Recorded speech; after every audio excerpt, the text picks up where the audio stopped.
Nice. We all have. I got three. Even though the counter says there's only 2 people, there's 3 people in the show. Welcome to Jonathan Pohl. Welcome Sue. Welcome Boomer Bob Paxton. Hope you had a nap. Hope you don't fall asleep halfway through the show. A lot of exciting content. We have a lot of things to say, a lot of ground to cover, and hopefully you've taken your Geritol. Maybe a hit of prune juice or something to bolster yourself, and you can make it through this. But anyway, welcome everybody. Welcome to the show. Wasn't sure if I was going to make it tonight. Today was a disaster day. Work has been bothering me a bit lately, and even last night I was on Pohl's channel, and the Pride of Texas, Donald Robertson was on the show, and I'm like, I don't even know what to do with it. Everybody wanted me to smash him, but I was a bit distracted. There was stuff I wanted to say on the topic, and unlike other guests on pole position, if there's a topic, I try to talk about the topic, or at least start on the topic. Maybe the conversation might naturally wander away or go off on a tangent or something like that. But I tend to start on the topic, but it ended up being what were they calling Donald Robinson? They call him Texas Butters. But I don't think my opinion of Texas could be lower. I swear to God, I've maybe the lowest opinion of Texas of anyone. But I mentioned the name of this stream, Astrology for Men, which is a term that comes from crypto. And I realize right now that with Zoo and everyone else, let's do a screen share. Let's get right into the high-tech screen sharing portion of the broadcast. That way people will be impressed. This is the way a lot of crypto people are feeling right now. Right? Pop up there. This is the way you're feeling. And, please don't stick a metal fork in the electrical socket and kill yourself. I know you feel like you've lost everything and you're alone, crouched in a room, miserable with just, and listen, Pepe's, if not every Pepe's that smart. That's probably a plastic fork. So he's probably not in as much danger as maybe you think he is. You know what I mean? Because Pepe, you got to remember Pepe's autistic and he doesn't always know how things work. But this is don't be this frog, okay? Do not be this frog, because the title of this stream, like I was just saying, is Astrology for Men, and it comes from crypto, and it refers to a belief system that's not really data based. It's not based on observable data. There's not a lot of data, and then you end up believing things which essentially aren't really true. And I have an example of that, and I'm going to show it. I'm going to show it to everyone. Let's do this. There we go. This is the one we want. So this is a good example of Astrology for Men. And I'm going to do a second screen share after screen share. This is like techno dominance rarely seen on a micro stream ever before. So there it is. You see that crazy squiggly line? So on the left-hand side of the screen, this part up to about here, up to about halfway through the drawing, is an actual chart. People pass this off. They say, well, the first phase is the stealthy phase. No one really knows about it, and people get in. And then the early adopters come, and there's awareness. And then there's, this. What else is? Let me look at it closer on, because my glasses don't want to focus the way they ought to. They ought to on this on the screen, and I feel like I'm staring too close. So come on, show me what I want to see.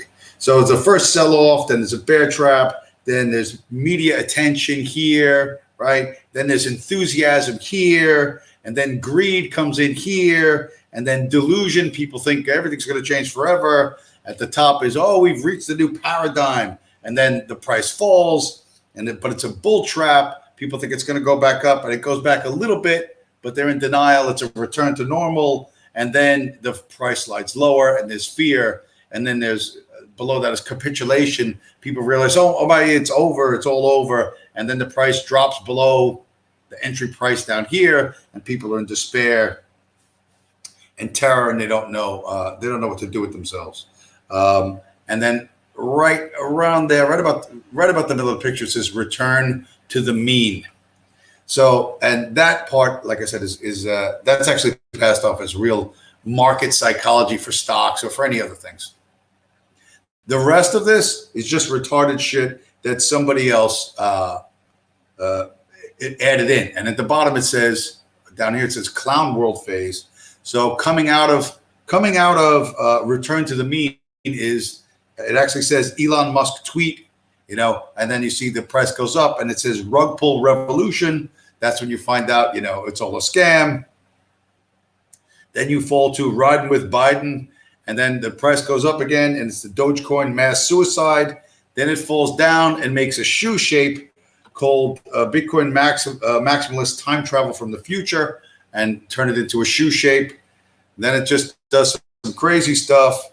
And then there's the RuneScape pea hat bubble. And then there's the crab trap where seafood is eaten. And then the price goes up and then oscillates wildly up and down, return to normal volatility. This spiky part here in the corner, this is the part of a Bart Simpson pattern. This is the top of Bart Simpson's head.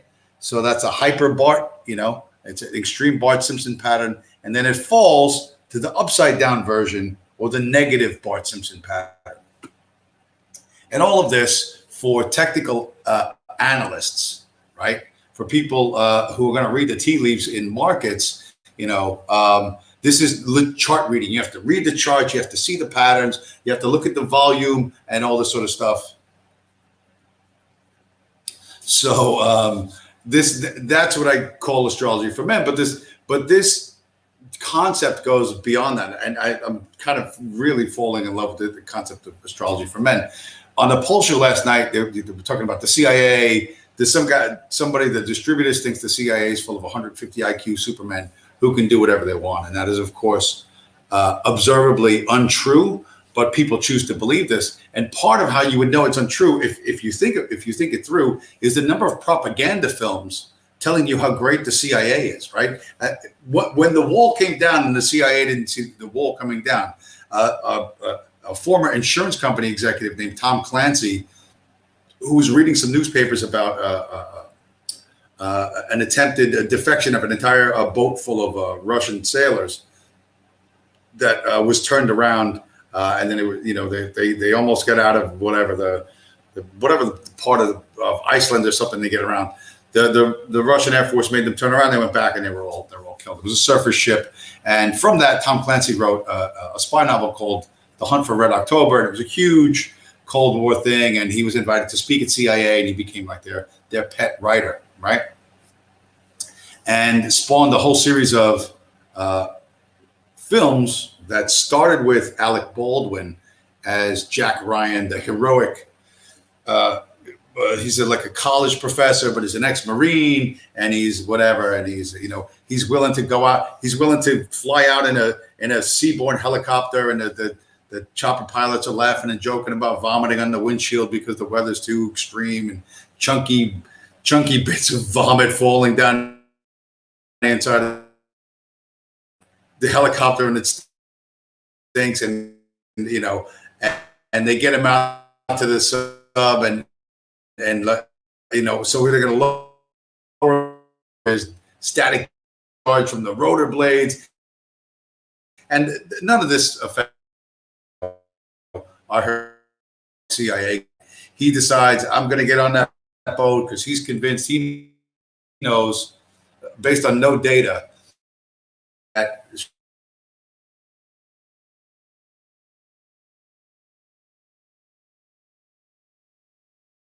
Sean Connery, who's piloting the sub, wants to defect to the United States, so he's going to get an American sub, and they're going to whatever. They're going to try and communicate with this guy and help having trouble in the weather.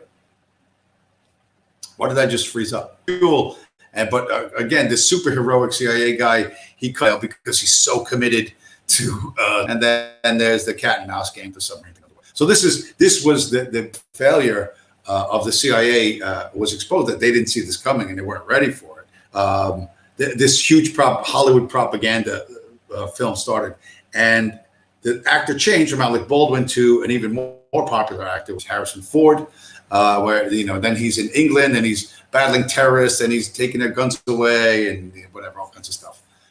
So all these propaganda films became huge, and the novels of the time. I guess these spy novels, heyday the spy novels of the late 80s, early 90s, just bombarded, like they were all over the New York Times bestseller list. The propaganda push to make the CIA and intelligence operatives into these heroes from the shadow. I mean, they were gray men, but they had an inner light of freedom that they were going to battle these evil bad guys around the world. So the propaganda effort was like insane. So and generally, it's all sizzle and no steak. And the more they try to sell it to you, the less true it is. You know what I mean? And listen, who knows? Maybe back in the 50s, like way in the early days, right after World War II, there were guys who were willing to swap shots with the Russians and brawl in the streets. Probably they had a couple of guys like that. But those days are long gone, and those guys are long gone. By the time the 70s rolled around, they were all probably arthritic and ready to collect their pension checks if they even survived, playing games like that. So you need to take that into account. Like, how hard are they trying to sell this to me, and why are they trying to sell it to me? If it was really that good, why the hard sell? And people just don't notice that. They approach these things with a certain belief. That guy, what a semi-agog, he believes in all kinds of stuff that's simply not true. Oh, parents know that their children are gifted and they make them play the piano, and then somehow you figure out it's Mozart. You know how you figure out your kid is fucking Mozart? Because he walks up to a piano and he just starts fucking playing it. That's how you know he's fucking Mozart.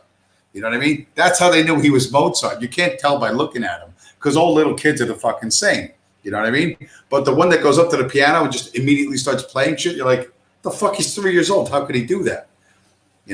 And all these child prodigies. There's one in China named Lang Lang, he's like a big deal in the classical world now. Classical pianist. He was a big deal in China. He's a big deal here. And he was the same way. He heard whatever Beethoven, which was the very forbidden stuff during the communist era, and his family was wealthy enough to have a piano, and he just started playing what sounded like Beethoven, and his family was stunned. He was untrained, but then they had to get a trainer or whatever, and now he's a big shot. But the point is, genius presents itself. It's not something you can prepare for. It hits or it doesn't hit. You know what I mean? And there are people who are geniuses in the family, and the rest of the family is nothing. They're nothing special. Or except in the case of, say, like Johann Sebastian Bach. Bach was a genius. When he wrote music, supposedly, when Bach, the original J.S. Bach, when he wrote music, he heard it in his head and he wrote it out perfectly. Like he never had to erase. He never had to go back. He never had to change anything. He just went zip, one and done. And there were how many Bachs? There was Johann Sebastian and this one. There was like 27 fucking Bachs in a row. It was like 300 years worth of Bachs. There were a couple of girls that were Bachs. So a couple of females in the family. And why is that? Because something in their architecture of their brain is very, very different. It's a genetic thing. They can hear sounds we can't hear, and they can translate that into notes on a page that other people can follow, and that's magic. Okay, and that has nothing to do with what you believe about it. That is entirely a genetic freak in their fucking heads. You know what I mean? In brain architecture in that sense. Whereas there are genetic freaks, people who are gifted in other ways. And that is, you can build up whatever beliefs you want around it, but the fact that you cannot recreate this, you cannot consistently create this spectacular thing, shows that you don't really understand it. You know what I mean? You don't say, hey, wow, you know what? We got struck by lightning. Lucky us. This is an amazing thing. People have a difficult time accepting that. They want to believe that, no, it's something special and we're, good and moral. And that's why we've been blessed with this and that. And you make up whatever nonsense, whatever astrology, the moon is in the third house. Leo is descending. Mercury is retrograde, like all this sort of stuff. And it's vague enough and it's sort of kind of generally fits something that's happening. And you fill it in with beliefs. And that's what all these people are doing. That's what all these people are doing. So, and certainly that's what the CIA did. They believed stuff about the communists in Eastern Europe that was completely not true, and what the likely way to succeed in overthrowing these governments was. They always picked the wrong way. And I meant to get into this the other night. It is my opinion that the Rothschilds run all of this. Okay. In the way that these elites like to dangle some version of the truth in front of you that you have to puzzle out because they think they're so clever. They love these stupid puzzles. They will tell you what they're doing in advance. So there was the spy show, The Man from U.N.C.L.E., which they remade the film not that long ago, which was it was okay. It wasn't great. It didn't suck. But in that film, there's a CIA guy who's a thief, right? And then a big muscular Russian who's a dedicated communist. And they hate each other, but then they have to work together because something bad people doing something. And they're controlled by the British. Well, the British it's not Winston Churchill, and it's not three guys in Italy at the SAS sending a message back to GCHQ. You know what I mean? Nobody listens to the guys in the field. Nobody listens to the guys in the field. If they did, things would be very different.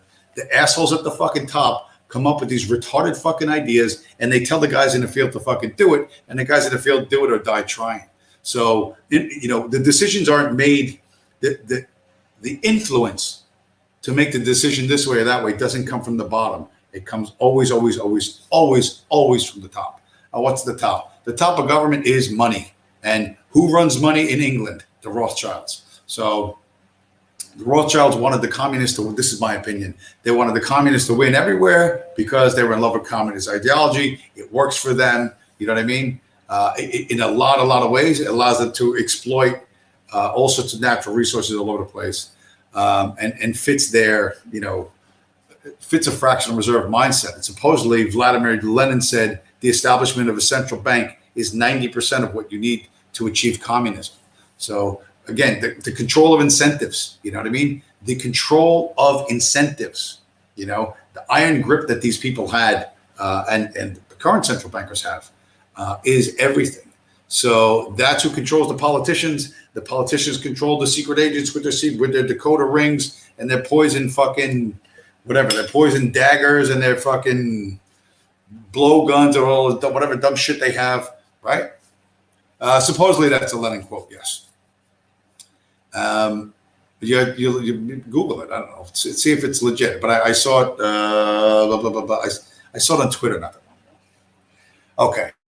The other thing I was talking about, I mentioned, and I didn't really get to fully flesh out, and it sort of relates to all this spook world Intel stuff, is that in 2007, Steve Jobs brought the iPhone concept to Intel and asked if Intel wanted to make the chips for the iPhone, and Intel passed that up, right? And now Intel has lost the mobile chip race. The mobile chip race is dominated by the Taiwanese semiconductor manufacturing company, and Intel is grossly behind. So, but how did Intel stay in business? The way all of Wall Street has been going up in since 2009. When the too big to fail concept, all these businesses, banks and insurance companies, but other businesses as well, were considered too big to fail and too important to fail. So the Federal Reserve gave like 0 interest loans to the banks, who gave 1/4 point interest loans to big companies. And what big companies did in order to keep themselves solvent is they bought their own stock back, right? So they would take a loan at almost nothing, buy their own stock back, drive their stock price up, exercise their stock options, make a lot of money. And they all started doing this. They've done this more and more and more. And they take the profits of the company, the existing profits, and they use it to service the debt on the quarter point loan. And they've done this more and more and more and more. And that's all they're doing. Intel's done that. Intel has spent, I think they said something like $84 billion on stock buybacks in the last 12 years. They buy back their own stock, drive it up, cash out their options, pay off the loan, and borrow more money, and use whatever little profits they have to service the loan while they use that money to drive the stock price up. And round we go. And Intel's not the only one doing it. But the CEO of Intel, and this is, again, when you're dealing with these type of snakes, now the China having strategic dominance in the world of computer chips, they just go in front of Congress and say, if you don't want the Chinese to win the military future tech race, you have to loan us $50 billion so we can reinvest and catch up to the Chinese and pass the Taiwanese. And it's like, what did you do with the $84 billion you had in the last 10 years? You didn't do any capital expenditures. You did no research and development. You didn't even you churned that money, right? Which the Fed gets from the taxpayer and the government, whatever, and it just goes into your pockets. You know what I mean? They can make money doing nothing without making cutting edge computer chips. So that's what they do, and that's what all of these businesses are doing. All of the banks are doing the same thing. They borrow money at almost no interest rate. They buy their own stock, drive the stock price up, sell the stock at a profit, pay off, and use the meager profits of the bank to pay off, to service the loan until they get another loan to pay off the first one, and the second to pay off the third to pay off the fourth, and on and on and on and on and on. Right? This is what Wall Street is doing. These are the managerial elite that whatever Burnham and these other guys have talked about. They have gone from being bootlickers to the Rothschilds, right? They're in government and academia, and now they're in big business and publicly traded businesses that are accountable to some degree to the bondholders and to the stockholders, and their actions are public. It's one thing, in the halls of academy to be a secret communist, to be indoctrinating certain students into whatever the Marxist philosophy or whatever at Yale or Harvard, to be the Cambridge Five, all those homosexuals that were all spies for the Soviet Union against England. That's one thing, but because you can hide that away, and it's not. No one's publicly paying attention to it. But literally, publicly traded companies, right, where their stock performance is analyzed every day. You know what I mean? Their profits, things per share. All of this. Are they making a new product? What is their market dominance? Do they have 90% market dominance? Do they have 20% market dominance? And people make real world decisions based on that if you have real data. But they no longer have this flood of money that comes from the Fed from too big to fail, because we can't allow these companies to fail because reasons, right? Gives the illusion of prosperity that we don't really have. The Dow runs higher and higher and higher and higher, but and the debt gets deeper and deeper and deeper and deeper. And for the private jet people, the people that I deliver parts to, I don't deliver to them, but to the planes they fly on, everything is great, and they're around the politicians and they tell the politicians everything is great. And meanwhile, the bridges are falling apart and, it's all a complete disaster. But in the echo chamber that they live in, which is astrology based, what do the heavens tell us? Oh, the heavens tell us the Dow has opened up. The Dow is overflowing. It's a cornucopia of wealth. Well, it is for the Wall Street guys, but not for us. And well, how come people don't love us? How come they don't say the economy is so great? Because all the jobs are shipped overseas. The people are on opioids. You gotta drive 90 hours a week for Uber. Your kid's gonna become given hormones against your will in school and turned into a fucking transgender. They're not looking at the data. They're looking at what the echo chamber around them, or they're listening to and looking at what the echo chamber around them is telling them. And so really, really bad things. Neptune is going to come into the house of Saturn, and there's going to be a big fucking problem. There's going to be a massive, massive problem. So when it's going to happen, but I don't have super specifics with the timeline. So,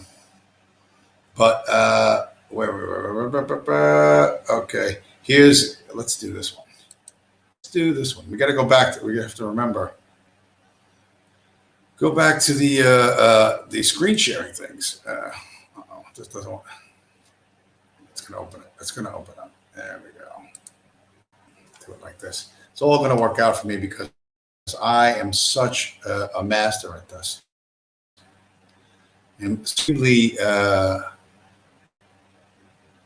Open the fucking picture up, buddy. So the nature of propaganda. I hope you can see this one. I hope this one can be seen well because the photo is smaller than I thought it was.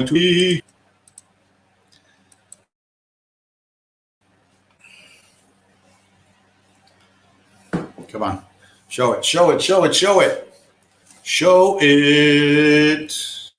Oh, God, it's so fucking tiny. How can I make... Okay, so this is a documentary of a film that they call The Bitcoin Seduction. And then you see a hot blonde girl with the little Bitcoin coin near her eyeball. And then there's some guy with money in the background. And they're like, below the main title of Bitcoin Seduction, it says, The Ultimate Financial Fantasy. So this is FUD, fear, uncertainty, doubt. This, somebody commissioned this film to convince most people or anyone who's thinking about Bitcoin that it's scary and dangerous, that it's a dream. You should, it's too risky. Don't do this. Don't do this. Don't do this. Somebody put a lot of money and a lot of effort into this, or some money and some effort into this, hoping that it will convince people. And if propaganda, like I said, with the Jack Ryan, Tom Clancy, super duper CIA brave guy jumping into the water to swim to the submarine in the fucking off the coast of Iceland or something. If that's the exact opposite of the truth, and it is the exact opposite of the truth, this is also the exact opposite of the truth. There is an organized campaign to scare people away from Bitcoin, and now we're gonna have to we're gonna get rid of that. We're gonna get rid of that. Come on. Okay, he goes away, or she goes away, and now we have to talk about our buddy. Here we go.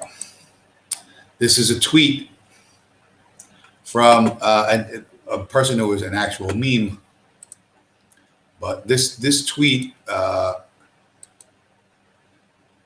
is an excellent example of the elites and their stupid little communication games. Like, oh, can you figure out what the puzzle is? Can you see what's really going on? Where are we at? This is a tweet by Mark Zuckerberg. Okay, it's a tweet of two goats, right? He says, "These are pictures of my goats, Max and Bitcoin." Right? And there's one goat, and there's another goat back by the hay bale.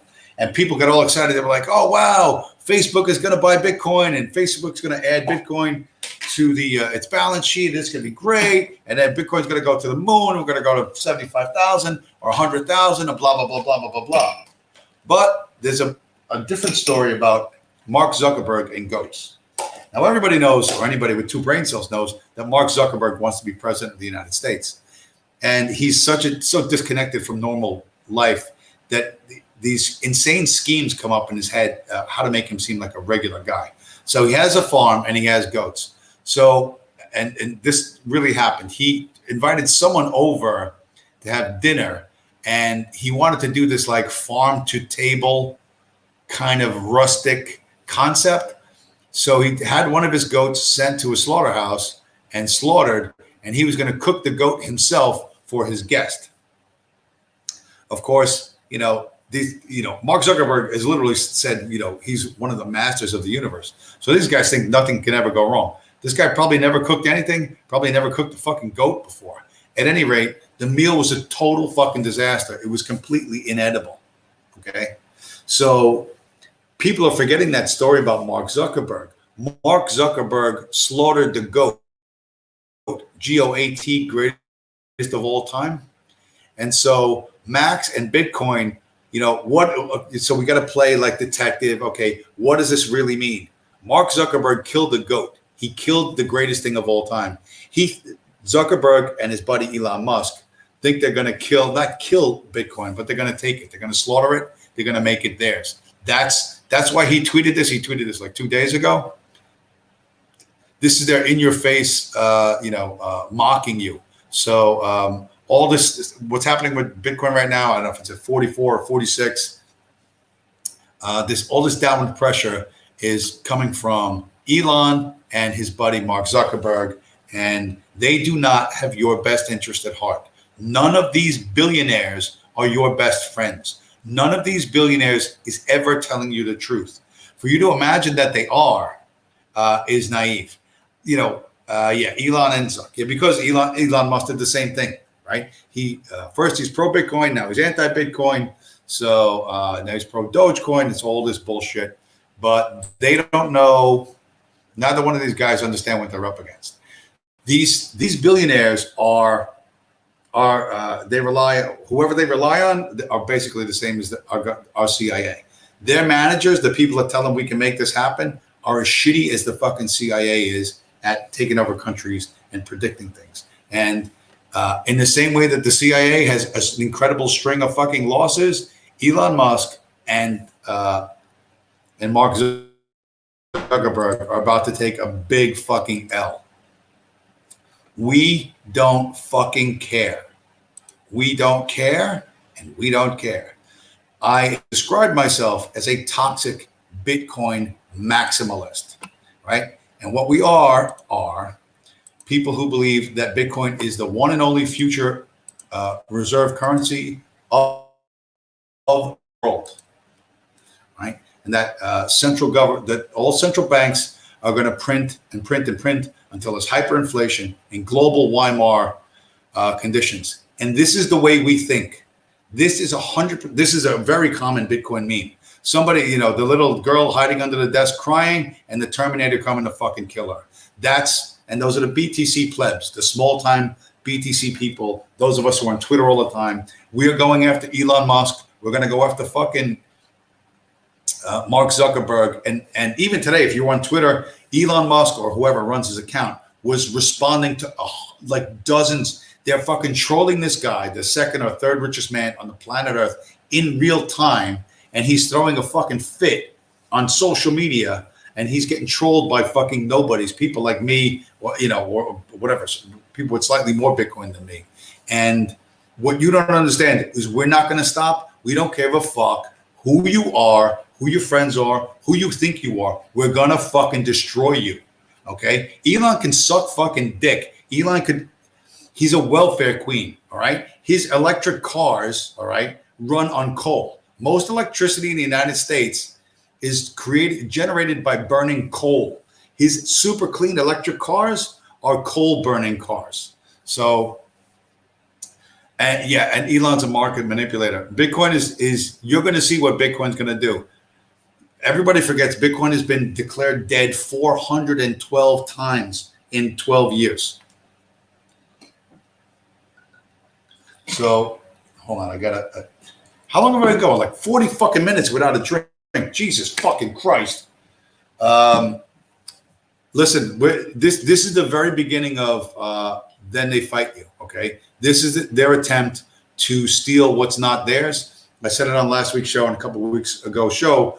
Bitcoin is the only asset that has gone from $0 to $1 trillion in 12 years. It's done it faster than Google, faster than Apple, faster than Microsoft, faster than anything else on the planet. Bitcoin as an asset went from $0 to $1 trillion faster than anything else. Do you think they want to get hold of it? Yeah, they do. And anybody that's thinking, I wish I bought, everybody was saying, Bitcoin's too high. I wish I would have bought it when it's cheaper. Are they buying now when it's 45,000, when it's whatever, 25% off of its high? Are they buying now? No, they're making an excuse. Oh, but it's going down. I don't know. Something's wrong. You're either in it to win it or you're not in it to win it. Okay. You think it's an investment. Oh, I'll take my crummy US dollars and I'll throw it into Bitcoin, and then Bitcoin will go up, and I'll sell it, and I'll get back more green pieces of paper that's controlled by Jews, and then I'll be happy. Well, if that's your worldview, good luck. But that's not Bitcoin. And you're not a Bitcoiner. You're not a Bitcoin maximalist. I am a Bitcoin maximalist. This is ride or die shit. Okay. This works or nothing works. Okay. Or to contemplate all 80 of the world's 84 central banks printing like mad. Okay. And with nothing to save you, with no Bitcoin in sight, you're fucked. Okay. If you think I can time the market, or I can, like, again, you imagine some hero is going to come, Donald Trump, Joe Biden, Ron DeSantis. I don't know who do you think it's going to be? Who's that one in Marine Le Pen in France? No one's going to save you. This train has no brakes. Okay. You need to jump the fuck off, and jump off now. Okay. And is Bitcoin volatile? Of course it's fucking volatile. You know what I mean? But when it was 64, you were crying it's too high. Now it's 45. And what's your excuse now? What is your excuse now? We are coming for them. We are not. Listen to me. We're going to destroy either Elon Musk is going to quit social media, or he's going to capitulate. We are going to beat him like a rented fucking mule. We are going to beat him like a redheaded stepchild, like everybody all the time. We are deeply invested in this, okay, in a way that these dopey political twats never were, right? This another example of astrology, white solidarity, right? This whole European ethno-nationalism, where we all have white skin, so somehow we all have the same interests, you know? That wasn't true for Pan-African nationalism. It wasn't true for Pan-Arabism. It sure as fuck ain't going to be true for fucking white people. So we are coming for these guys, and we don't care. We're not giving up. We're going to fucking destroy you. This is what it's going to look like. This is what it's going to look like when he just doesn't know it yet. You know, when you're surrounded by an army of yes men, and you have a business model where you live off the taxpayer, that's great. But we're going to fucking whack this motherfucker. We're absolutely going to destroy him. He wants to sell all his Bitcoin? Sell it. Sell it. We'll take it. You know what I mean? Millions of people around the world will take it. So you want to sell your 1.5 billion? Do it, bro. 100% do it, because you know why? Because we know he's going to buy back when it's 500,000. Absolutely 100% certain he's going to buy back when it's 100,000. These guys want to take this thing over. They want to try and steal it. They want to try and manipulate it, and they don't understand what Bitcoin is, how it works, or who's involved in it. They really, truly don't. So where am I? All right. What else do I have? Yeah. Okay. So, and what was again? Last night on Poll Show, the chat was getting like all pissy that they were saying that millionaires believe let me say it correctly. Millionaires do not believe in astrology, but billionaires do, and that may be true. I don't know a whole lot of billionaires. All I know is the stuff I see in social media, like the rest of you guys. So I can't say that I know or have been around a whole lot of billionaires. Do they believe in astrology? I have no fucking idea. But they can afford to, right? Understand there are luxury beliefs, you know what I mean? Like the so-called limousine liberals, you know, who think that they're, I don't know, that donating money to BLM is helping poor black kids in the ghetto not get shot by the local crack dealer. They have no, you know, they believe they're helping. There's no evidence. Again, there's no data. There's nothing observable. There's nothing measurable that shows them, oh yeah, there are less school shootings, or you know, less crack deals happening in the projects because you sent the check to BLM. That doesn't matter. So, but to the limousine liberals, they don't care. They're not living in the ghetto. They don't know anybody who lives in the ghetto. So, they can enjoy their luxury belief. They never come in contact with people who live in that environment or who have to try to manage the problems of that environment.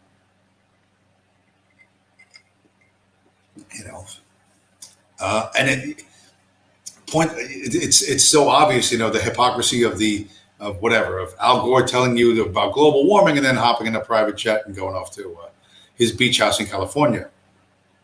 They're not connected to reality in any meaningful way, and that's astrology. There's one or two touch points. Every now and then, communication satellites get screwed up, and Mars is in this part of the sky when that happens. And people say, well, Mars is retrograde, and that's why your communication is hostile and not small. It's like, again, one or two touch points that sort of might, if you stretched a lot of belief in between them, work, but they really don't work in any practical sense. And that's astrology for men. So Mark Zuckerberg and Elon Musk think you think you can take down Bitcoin? You're going to scare everybody into selling by driving the price down, and then you're going to scoop it up, and dominate it. You don't understand the decentralized network. You don't understand what decentralized means. But you're going to find out. So these two chuckleheads, they think they're going to do something. And in the short term, they will. They'll drive the price down. I don't know how low they're going to drive the price down. 38? Who the fuck knows? I'm thinking about opening a futures account to buy Bitcoin futures, to speculate, like to take a real long shot for the end of the year. That's what I'm looking to do, because this is, we've seen this before. As far as Ethereum goes, I don't know nothing about that. What does Zeus say in the chat? Zeus says Elon lost all his fans. What an idiot. Nobody cares about that. There will always be fans of rich people. There will always be people willing to throw themselves at their feet. No, on Deribit. No, it's not. It's an American. I can't trade Deribit or any of that stuff. That's all overseas. It's what the hell is it? Ninja Trader. It's some sort of commodities trader that's hooked up with the CME. And you purchase like a lifetime trading license for, I want to say like $1,100, and then you can open an account for like $500 or $600. So I didn't look that deep into it. I don't think there is a Binance US. Do not believe. I think it's a registered American commodities broker that sells Bitcoin mini contracts. You know what I mean? Like 1/10 of a Bitcoin. I think that's what it is. I got it bookmarked on my phone. I didn't even look that deep into it, but I think it's called like Ninja Trader or something like that. So you could Google that and you could take a look at that. But it would be it's futures contracts like oil futures, like orange juice futures, like hog bellies, wheat, whatever, all as futures like that. It's not like those the YouTube guys. What they do in Europe with leverage trading 40 times, like I don't know what that is. That's crazy leverage trading. That's illegal in the United States, and most of the exchanges that do that, you can't even register with them from a U.S. address, because of KYC rules and their fear that America is going to come squash them. So, wow, we're up to 6 viewers. Blah blah blah blah. Where are we at? What else? Yeah, listen, the thing about a lot of these guys, and I guess on the micro level, I encounter this with the whatever, let's say the characters from the pole position show. The guy, what's his name? Fucking Semi-Agog. Jesus Christ. He's he looks like he looks like a gray-haired hippie lesbian with a fucking ponytail and shit. And he's in the chat the other night, and like whatever, he doesn't. None of these people do well with criticism, right? Big surprise, But I think he was like saying something like, "Oh, it's good to see a Yankee," something. Somebody giving shit to a Yankee, and I thought to myself, really, is listening to me like losing the Civil War all over again for you? Like, is that what it's like? Because if you think listening to me one time, particularly last night, and I was pretty mild. If you think that's like losing a civil war, pal, you better bail out now, because that's as good as it's ever going to get. It only gets worse from there. So, you know, if I'm really like in it, I don't know, if I get like a leg cramp while I'm driving, or something irritating, and I'm on the pole position, and I'll be in a really bad fucking mood, I'm gonna be like a whatever, like a fucking a lion with fucking rabies.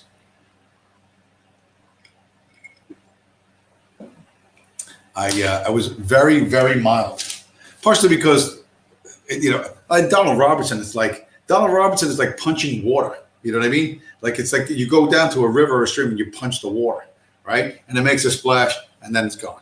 Like, this guy's brain is so fried. They don't listen to themselves at all. They contradict themselves constantly. Like from sentence to sentence. I mean, my idea of hell, like, honest to God, if there is a God and he hates me for all the dumb shit I've done, whatever, and he's like, oh, I'm gonna fucking get you. Here's what he's gonna do. He's gonna lock me in an elevator forever with Donald Robertson and fucking Nias, and I'm gonna be like Hannibal Lecter, with the hockey mask tied up to the fucking what did they put him on? They put him on like a hand truck, right? Remember they had to wheel him around. Hannibal Lecter, when they had him tied up there so he couldn't kill anybody. That's my idea of hell. Like, I can't get my hands around their throats, and I can't kill them. And I'm locked in an elevator listening to these two guys forever, like forever. You know what I mean? But if we're ever locked in, honest to God, I don't know what the record is. I would have to talk to the Navy SEALs. But I don't know what the record is for killing two dudes in an elevator, like how fast that would happen. But if I was ever locked in an elevator with those two, I would break the world's record for killing two men with my bare hands. I would break the world's fucking record. I promise you, because I would. That was just. There's no way I could tolerate that. There's zero way I could tolerate that. Luckily, Texas is flat, most of it. They don't have elevators, and I wonder what would happen. This Jonathan Paul is be a great. You should get Nias and Donald Robertson on at the same time. They're two. Like, this would be like some kind of stereophonic, I don't know, brain freeze. Like, it would be I think you could break the internet with that. You know what I mean? Record that, and I don't know, send it out to like drug parties or something like that. It'd be a big hit. You have to figure out a way to monetize the channel. But these guys, like, listen, I understand that they're desperately fucked up people. Like, what the fuck is Robinson saying? Oh, I hang out with black dudes at the strip club. So, he says, I almost had sex the other day. Listen, your black dudes don't like Donald Robertson, right? Black dudes hang around Donald Robertson because Donald Robertson buys them beers. You understand? They're not friends with the white dude, but as long as the white dude is buying beers, they're friends with the white dude. They will tolerate the stuff Robinson says. And I've talked to black guys. There's black guys that talk exactly like Donald Robertson. They make no fucking sense. Their mind wanders. They can't complete a sentence. I met tons of black guys like that. You know what I mean? They're 65 IQ dudes whose fucking brains are permanently scrambled, probably because their parents beat them in the head with a fucking brick every day from when they were fucking 2 years old on. But for whatever reason, they'll hang around him, like I said, because he's buying the fucking drinks, and the fact that he's now scared to get a Hummer from the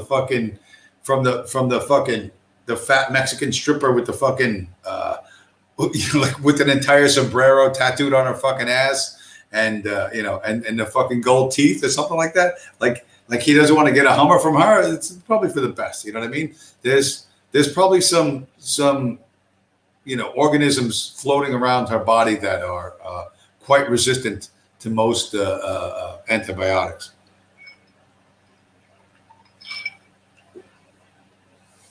Cuchilongo. Apparently, he's a big fan of rodeos. Yeah. Okay. Yeah. oiled pig chase, cattle roping, bucking broncos, and electric prod up ye ass. Yeah, that's why no one needs to go ever to a rodeo. You wonder why the rodeos died out. Like they said in Texas, there's only two things: queers and steers. But yeah, these guys are. I never understand why people want what they don't have. For me, if there's something I don't have and I can't get it, I just make myself stop wanting it. You know what I mean? It does. There's no point in being tortured. But these guys hear these streams. They hear people talking about stuff, and they think, "Oh, I want to do that." Except they're not good at it. You know what I mean? Like, I'm not good at basketball. I don't play basketball. I don't. I like the game. It's a fast-paced game. I used to like it when I was a kid, I should say. But I was never any good at it. Since I couldn't be good at it, I didn't enjoy it. And so I didn't play it. You know what I mean? But I like the fast-paced nature of it. You know what I mean? I liked it way better than baseball, which is ridiculously slow. And football, I wasn't quite big enough to smash. Like, you get hit by some big dude and he flattens you to the fucking ground. That ain't a whole lot of fun. I didn't like that a whole lot. So, but you find something that you're good at. I didn't think, oh, I'm miserable because I'm not good at basketball. You know what? I was no good at basketball, so fuck it, I'll go do something else. But the guys like fucking Niaz and fucking Donald Robertson, they don't make any fucking sense, and it kills them that they can't be like and there's really almost no reason why they can't. If they would just fucking write shit down and work from notes, I bet they could almost be coherent. But they won't do it, and I never understand people like that. Anyway, I could have been a hockey champ. Hockey was like the gay sport when I was a kid growing up. Like, hockey kids were weird kids that were asocial, and like nobody played hockey. It got popular later on. There were some hockey movies in the late 70s, early 80s. So I think like Paul Newman in Slapshot and some other ones that popularized hockey. But hockey was, it's a lot of expensive equipment, and it was, nobody played it. You played baseball, you played football, and that's about it. When I was a kid, yes, it was. You know what I mean? Bobby Orr was like the biggest star or whatever, and he was a Canadian. He wasn't even American, right? He was Canadian. So nobody cares though, Cucamonga. You have to understand, a bunch of people like skating around on ice, whacking a puck. Nobody cares. Nobody cares. All live sports is dead. All live sports are dead. You understand? Sports is completely finished. It's all of it's finished. You're gonna go watch? I mentioned this a couple of weeks ago. The guy who I used to do Uber with 6 fucking years ago was a sports ball podcast. And he used to be a golf caddy and stuff. He actually he got hit by an 18-wheel truck while he was driving for Lyft. So, and he's disabled now. He had back surgery and all kinds of shit. Anyway, he does a sports ball podcast, and I saw like doing Super Bowl in Miami. In order to go to Super Bowl, you had to walk past all these guards with like cops with long guns, and there's dogs there. And I'm thinking, like, who wants to go to Super Bowl under those conditions? Right? I was like, who would do that? But people did that, because it's Super Bowl, but that's like a once in a lifetime deal. And nobody wants to do that anymore. To go to Yankee Stadium, same thing. You got to walk past dogs and NYPD with shotguns and ARs. And it's opening day tickets to the Yankees games used to be $300 each. And the prices dropped to like $30 each because they can't give them away. No, who wants to do that? Plus, you need a COVID test. You have to schedule it 3 weeks beforehand, take it 3 days beforehand, all this sort of stuff. Live sports is effectively dead, and that has nothing to, aside from the prima donna players who want to express their political viewpoints. Like, after all of this, I got to walk past the dogs. I got to take the COVID test. I got the guy with the AR-15 staring at me. I got to wear a fucking mask, and I'm going to pay $300, and then I'm going to be lectured about white privilege by some millionaire black guy who catches a ball for a living. Sports is dead. Listen to me. Professional sports is dead. It's dead. You know what I mean? It may be a zombie taking a few more steps, but it's over. It's over. Was a golf caddy. Yeah, that's what this guy used to do too. He used to caddy. He used to caddy at a bunch of different places. Do I like the Giants or the Jets? I don't like either one of them. You know what I mean? You know, sports ball mercenaries. You know, do the sports ball mercenaries from this city, are they better than the sports ball mercenaries from that city?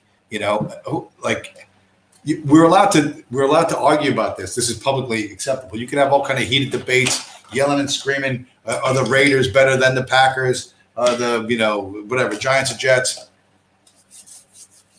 But you're not allowed to say, what is the value of this to America? Nothing. You know what I mean? It's almost nothing. Zoo in the chat. Did Elon pump and dump BTC? They could be doing market manipulations. You talk about Femex and BitMEX and all those other things. They could be putting all kinds of money on short positions. You know, put options. They could be all kind of stuff like that. Exactly what they're doing, how they're doing it, I don't know, but I don't care because Bitcoin is a beach ball. It is those rubber beach balls that you try and hold underwater, and the more you try to hold underwater, the more it wants to pop up. So let them do whatever they want to do. You know, it's not going to shake me at all, and there's tons of us are not going to be shaken by this.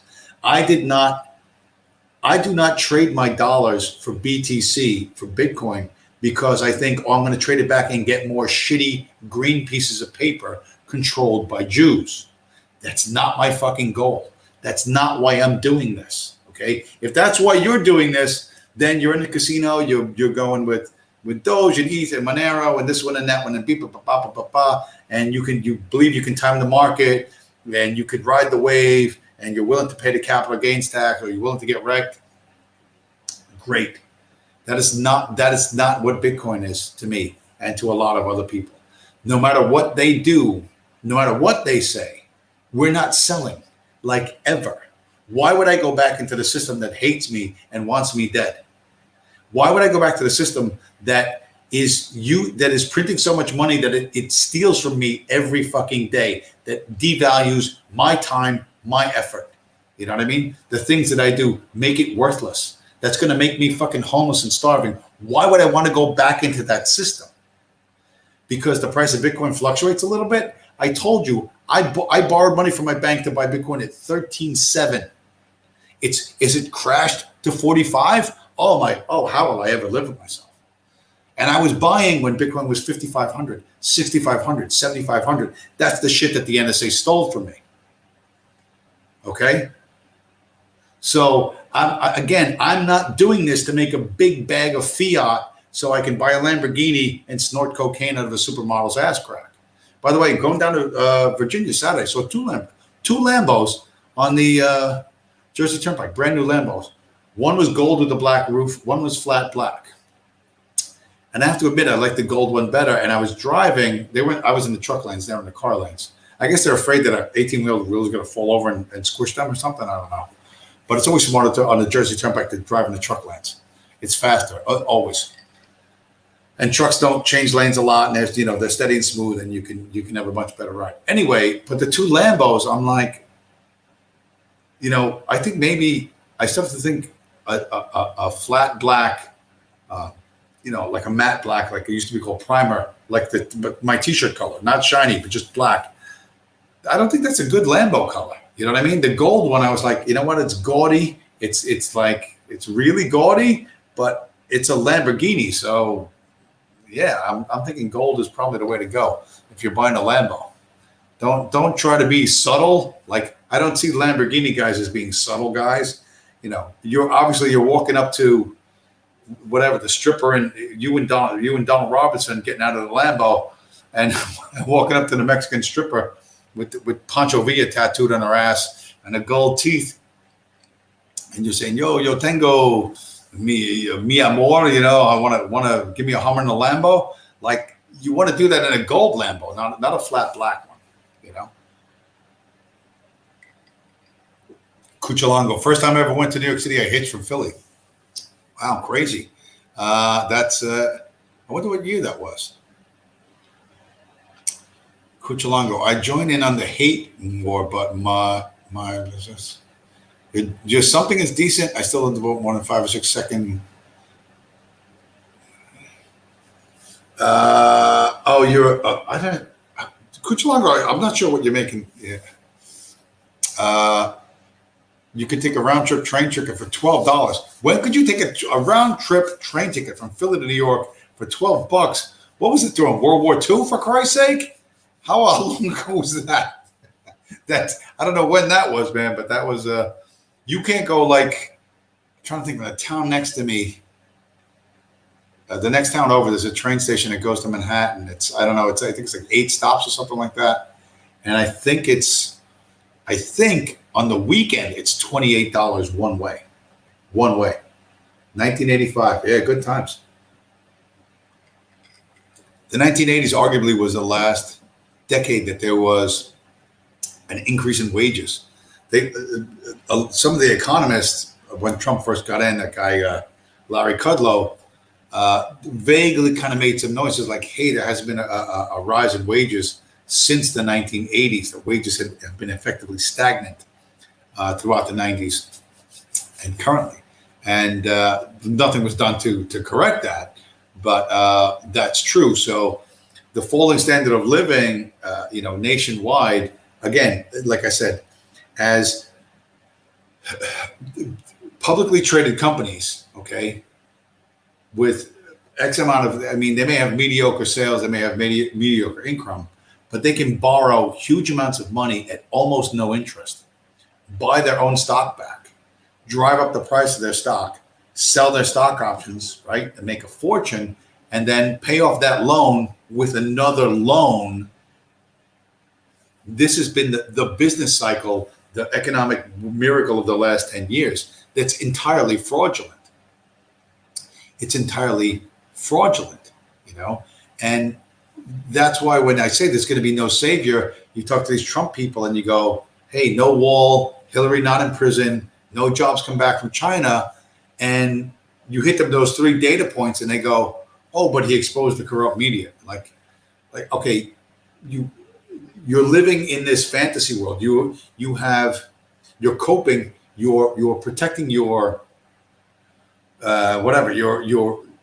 your reality by ignoring these 3 glaring failures and focusing on some minuscule symbolic win, and I'm sure black people did that with Obama. You know what I mean? I'm sure the black people said like, hey, Obama's been president for 6 years and things still suck, and people were just like, Obama, that's the whole cult of personality, and they all want that. Elon Musk wants that. Zuckerberg wants that. And there's tens of millions of people they're more than willing to throw themselves at the feet of these super powerful, because they're hoping to get, quite frankly, they're hoping, if they lick their boots shiny enough, they'll get, a few pennies. Is everything more expensive for me now? Yeah, it is. There's a bridge I go over that it used to be called the Tappan Zee Bridge. Now it's called Cuomo named it after his father. But the bridge up until a month ago to cross the bridge was $4.75. They just increased the price to $6.05. So just like that, bridge toll on that particular bridge went up like 20 some odd percent. The other bridges that I travel all over, like I went over the GWB today and I went over the Triborough twice. Those bridges are now automatic increases of like 2% a year or something like that. So the George Washington Bridge costs $17 to cross, and the Triborough Bridge is $9.50 each way. So if you go into Queens and across the Triborough and come back out, it's going to cost you $17 to do that. And then if you go into Jersey, another $17. So $35 in tolls, and you've traveled in terms of distance on the highway, 7 miles, 8 miles, and I don't think people understand that. And what, not only are you traveling no distance, you're paying insane tolls, and it's going to take you fucking hour and a half. You people have no idea how bad it is. You have no idea how bad it is. But whatever it is, it is.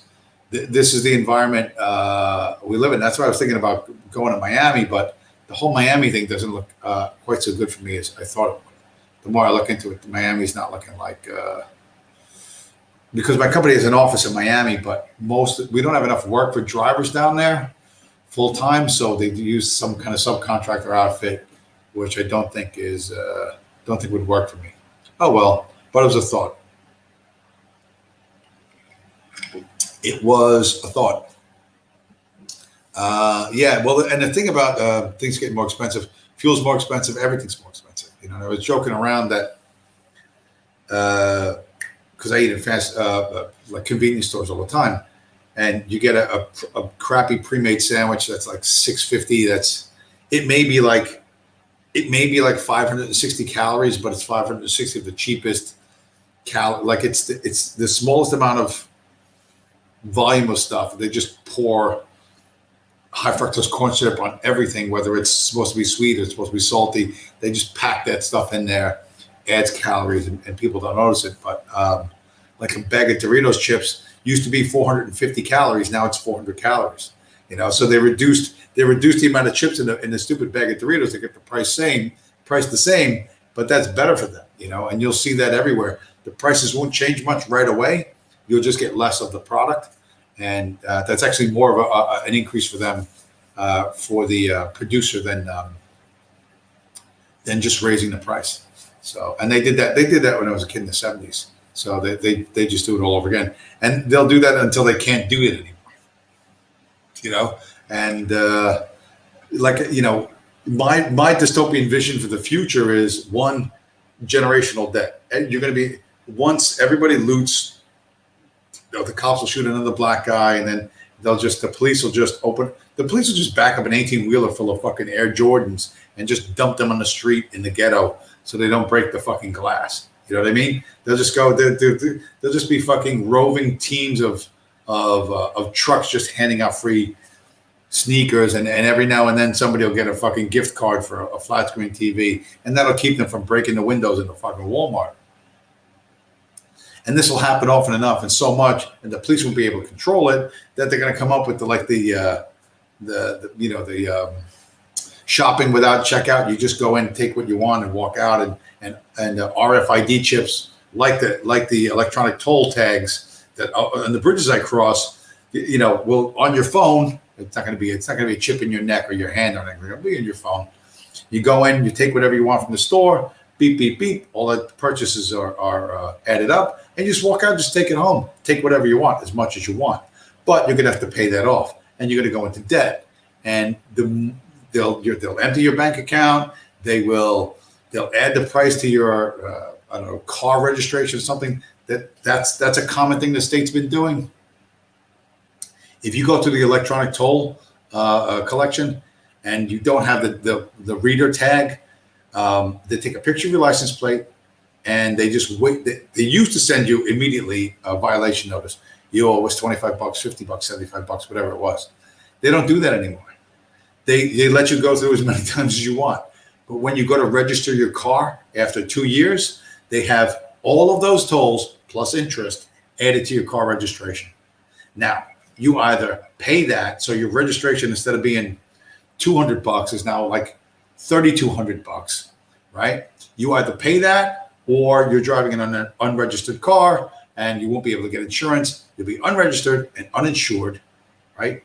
And that's a felony, and they'll throw you in jail, okay? And so this is what the state has been doing. New York State's been doing this for a couple of years now, and they'll keep doing it. So the idea your phone's going to have everything you need on your 5G phone. You'll be able to walk into any store you want, take whatever you want as much as you want. But you're going in debt for that. You know what I mean? And if you don't work it off, you're going to have debt for your entire life, a perfect digital debt slave. And your debts, I guarantee you, they will change the law so that your debts are transferable to your children and your grandchildren. And you will hear propaganda that debt is good. Debt is not a negative. Debt is good, because when you're in debt, you're motivated to go to work. When you're in debt, you try harder. When you're in debt, you really push yourself. you really try to get the best of yourself, you're going to start seeing shit like that. And that's the only logical way it's going to work. There's no other way this is going to work. There's no other way this is going to work. And a lot of stupid people, particularly brown people, but plenty of white people too, are going to think it's great. They're going to go into the supermarket and they're going to buy steak and lobsters, and they're going to go to the liquor store and they're going to buy champagne and fucking cognac.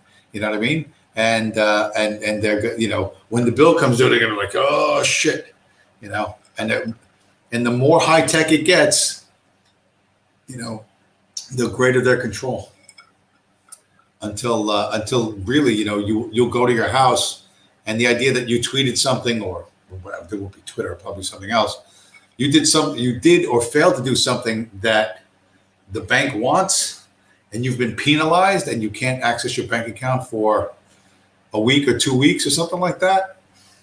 You know what I mean? It's like the debt traps will be inside debt traps inside debt traps. You know what I mean? You'll be behind in your rent. Well, it's not your fault you're behind in your rent. You went to work, but your bank account was frozen because you flipped the bird to political candidate X, and you weren't, you know, that's a violation of the hate speech laws. So, you know, you're not being sent to jail or anything like that. No, we won't do that. We're not like the communists. You know, we're just going to freeze your bank account for 2 weeks, right when you have to pay your rent and your electric bill and whatever. You know, believe me, there's going to be schemes inside schemes to fuck you over, and they're going to make debt slavery seem like the highest virtue you can possibly practice. And there'll be pretty girls and handsome dudes on steroids, and they'll be selling this, and it'll work. It'll work for a lot of fucking people. In the same way this COVID thing works. I meet tons of people who are convinced that COVID is the greatest threat to human health since, I don't know, since the dinosaurs. You know, it's statistically untrue, but it is a threat to elderly people, people with underlying health conditions, diabetes, COPD, heart conditions. Yeah, those people are at risk. They're absolutely at risk, you know, but for 99.7% of the population, they're not at risk. So, but you're not going to tell anybody who owns a television that's true. And you can't convince them. You just cannot convince them. I said the other night on pole position, I've seen bizarre behaviors. It was 78 degrees Fahrenheit, beautiful sunny day. There was a big, I think a member of the tribe, big fat dude, like grossly overweight, wearing a nylon parka with the fucking hood. He didn't have the hood up, but it's the type of coat you wear in winter. With a mask and those cloth tote bags, you know, that said, I don't know what the fuck it said, save the trees, fuck the dolphins. I don't know what the fuck it said. And he's crossing the street in front of me, and I'm like, I can't believe that. Like, it's, you know, he's shuffling, he throws his body weight forward to just like gravity kind of pull him, and he's like falling it, like he's not driving himself forward. You know, his legs aren't pumping and driving him forward. He's just like leaning like this, and one long kind of controlled fall across the crosswalk. And I'm like, how the fuck do you live that way? And the guy looked terrified, because he is terrified. Ear Manrick, hey, what's up, bro? How you been? Welcome to the show. You seem to show up late. You're a night owl, or maybe you're like, are you in the Pacific Islands? Are you one of my Hawaii listeners? I don't actually have Hawaii. I don't think I have Hawaii listeners, but anyway, welcome to the show. You tagged me under a relevant tweet. I'll look forward to it. But yeah, the future is going to be dystopian in ways you don't think it's going to be. It's not going to be Mad Max. I don't see that. You know what I mean? That's like I said. There'll be civilizational collapse, but not the way you think it is. There'll still be electricity. There'll still be food in the stores and stuff, and there'll be riots and whatever. And there'll be the politics will move further and further and further left and more confiscatory fiscally, because they're running out of money, right? The churning of money at the top is not going to work at the bottom. I mean, it sort of does. When you hear, there was briefly in the 90s, there was a beef. People say that the state-run lotteries, right? The state-run lotteries that are a tax on the poor, and it is, that's true, but that's the only way that the poor ever send any money back to the state. You know what I mean? That most of the poor qualify for so many programs that they suck money out of the taxpayer nonstop. That occasionally they give a few dollars back on lottery games. That's the only money you're ever going to get out of them. Again, like anti-police black activists always say, black people are ticketed more than any other people. It's because they're shitty drivers and they speed all over the place. But, that's an unfair tax. Well, that's the only tax they ever fucking pay. Black people don't pay taxes,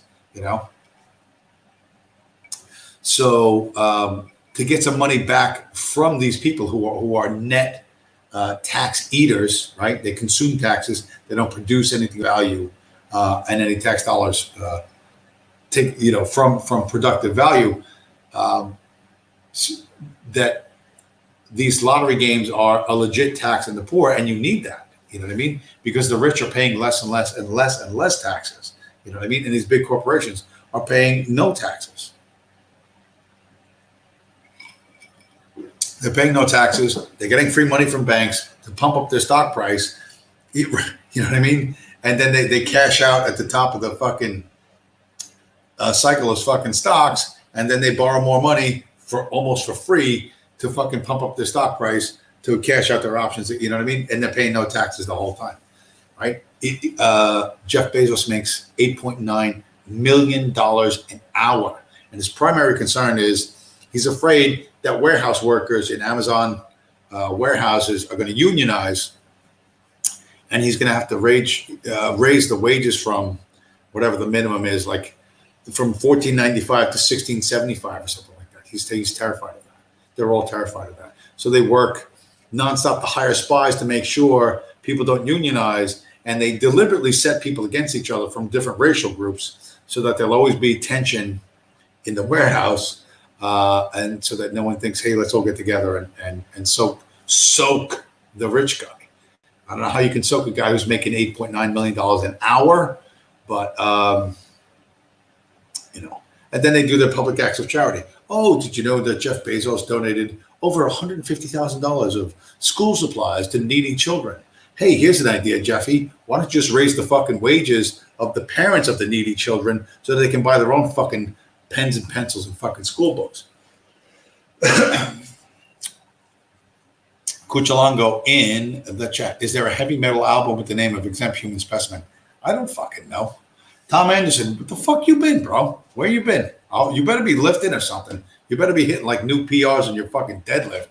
Show up this fucking late. Jesus Christ. What have you been out doing? You've been hanging out. You and fucking, what's his name? You and Texas Feral Hog hanging out in the strip club with the brother mans, with the black dudes.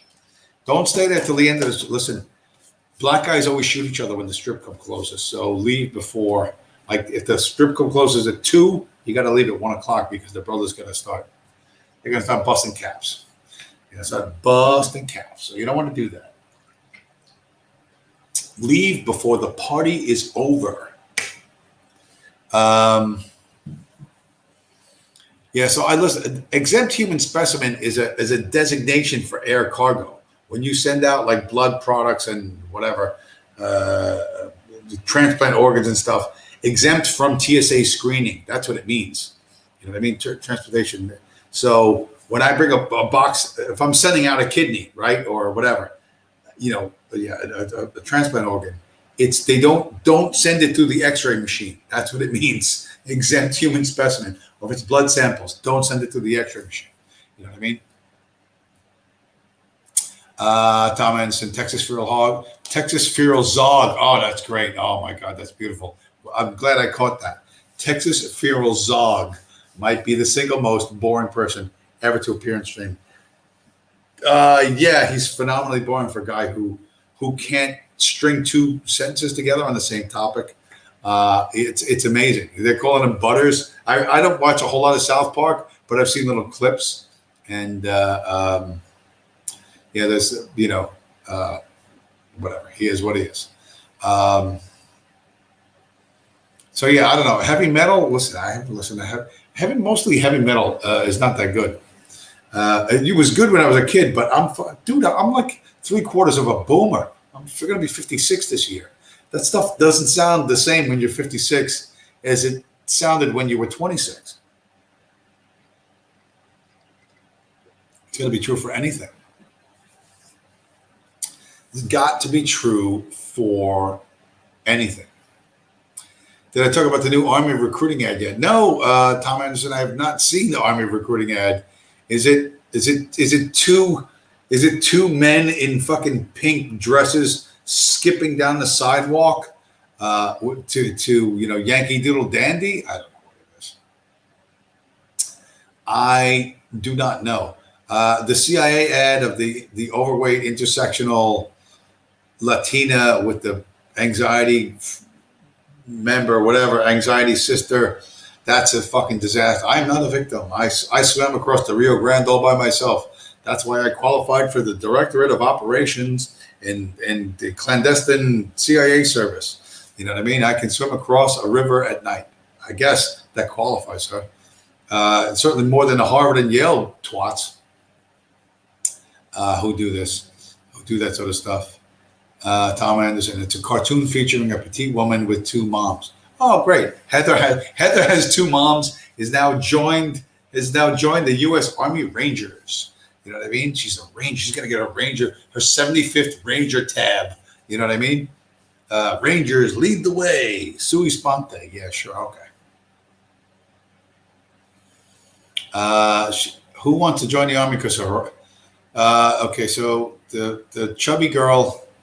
Heather has two mommies, wants to join the Army because her sorority sisters are studying abroad in Italy and climbing Mount Everest. Studying abroad in Italy sounds like that. What's her name?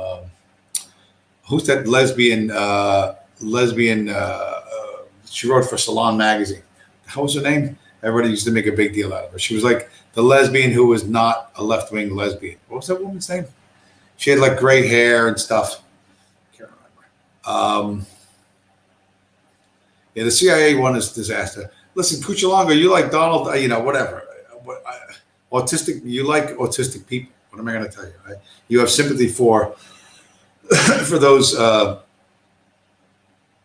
whom God has not blessed, but you have to understand most of Donald Robinson's problems are self-inflicted. You know what I mean? He did a massive amount of drugs when he was younger, and he said that. He used to wander around the fucking plains of Texas in the middle of the night smoking pot like nonstop. You know what I mean? God knows what else he was doing. Camille Paglia. Yeah, that's the one. Cuchilongo. Camille Paglia. Yeah, studying abroad in Italy. Yeah. Yeah. The carpet munching mechanized infantry will absolutely roll up to the fucking Iranian, the IRGC fucking, special forces and just they'll put them down with sassy comments and a deep, insightful, intersectional knowledge of Middle Eastern hypocrisy. The Army is one like the CIA, but dumbed down. I don't know how bad the Army is, but it's there's stories I was going to do on stuff in the Army that I don't want to. It would just piss me off. It really make me angry.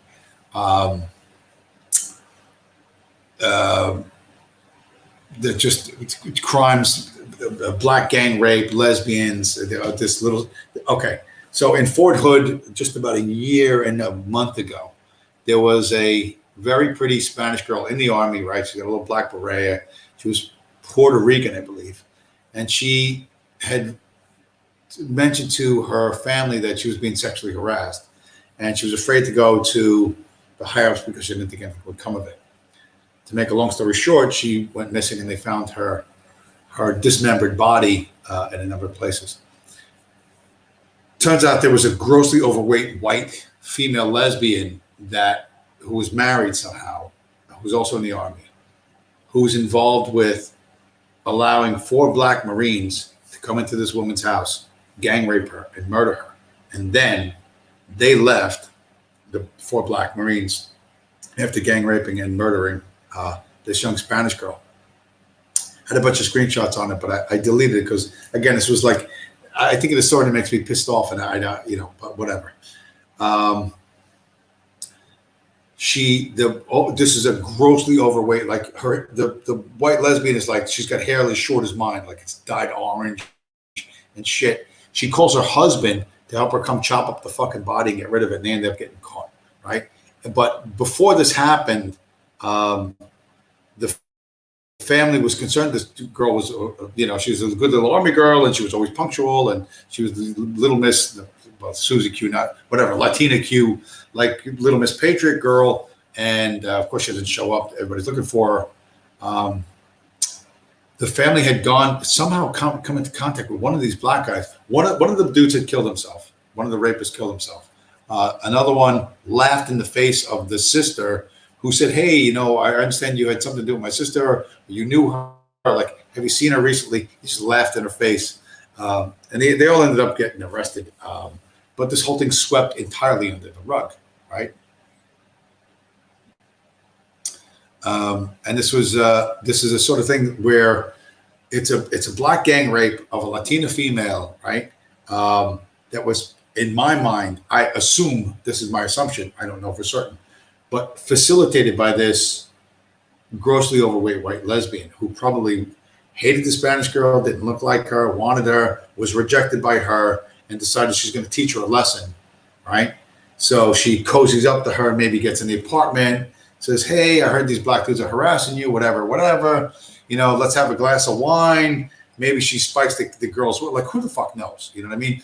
But at some point, these four black Marines are in this Spanish girl's apartment, and you know, fucking horrific nightmare ensues that ends up in murder, dismemberment, and the whole fucking thing being swept under the rug.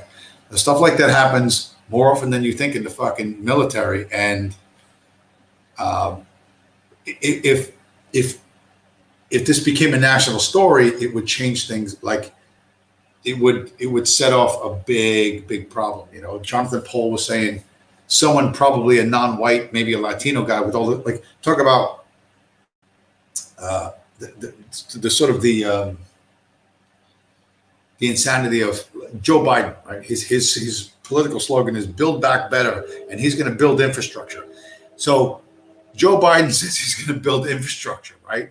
But BLM and Antifa are blocking the highways and pulling. Where's that fucking picture? I'll show you that fucking picture. I have it somewhere. Get rid of that one. Get rid of this. We don't need to see that. Oh shit! Did I not?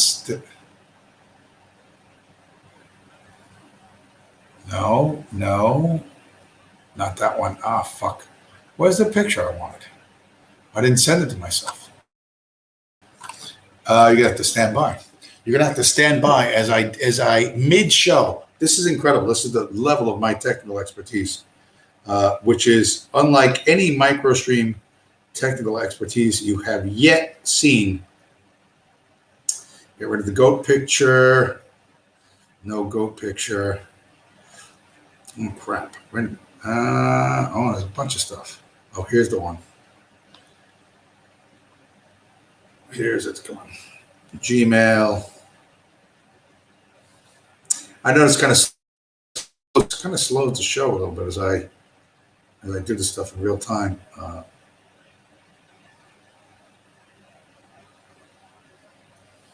Okay. I just emailed myself a photo that I kept on my phone. But you talk about Antifa blocking the highways and stuff like that, and people getting out of control. And why haven't things gotten worse? All right, I hear a little noise, which indicates to me that maybe somewhere I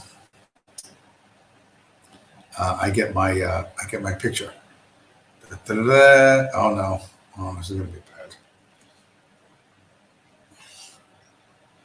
bad. That's not what I wanted.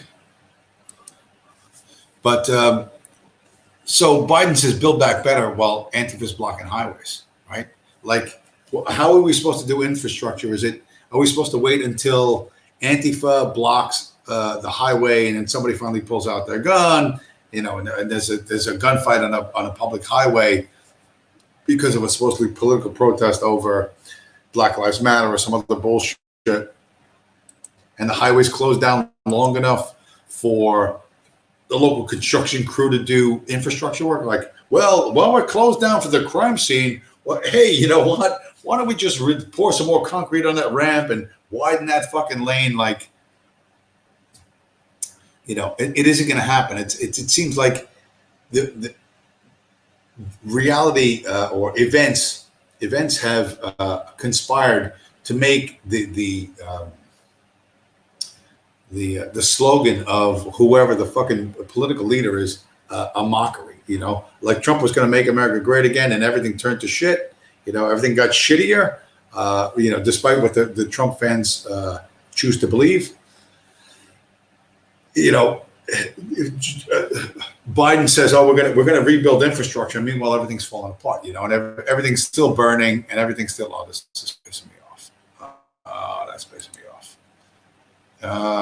Now the whole tech part just crashed. Why did it crash? I don't understand. I was doing so good with that before. Oh wait, and now I got it. That makes no fucking sense. That makes no sense, Internet. You're not being sensible. Okay, we're waiting on my incredibly slow laptop to do what it's supposed to do, which is open this fucking picture. Eeny, meeny, miny, mo. Oh God, just be slower. Why? This is Intel, by the way. Shitty fucking Intel chip. Admittedly, it's older than half the audience. Okay. Screen share of. I mentioned, last stream, this fucking boomer who gets out of his pickup truck and tries to confront Antifa in Portland, and they end up pushing him around, knocking him out, and taking his gun. So this happened in Austin. So you got another boomer, a big fat dude, and he's going to confront the Napoleonic era. But this, I'm a phony veteran kind of thing, or I'm a street warrior, whatever. So this guy's got he's got a helmet. You see the rainbow flag up at the top of the helmet.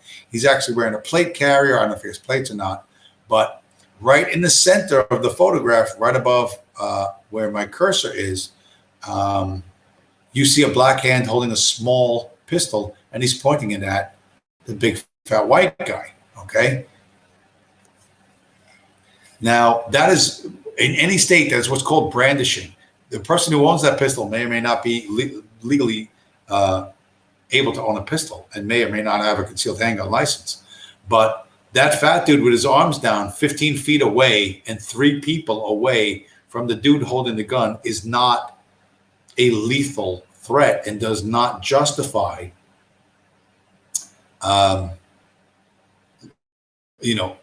brandishing your pistol. It just doesn't. So the guy's hands are down.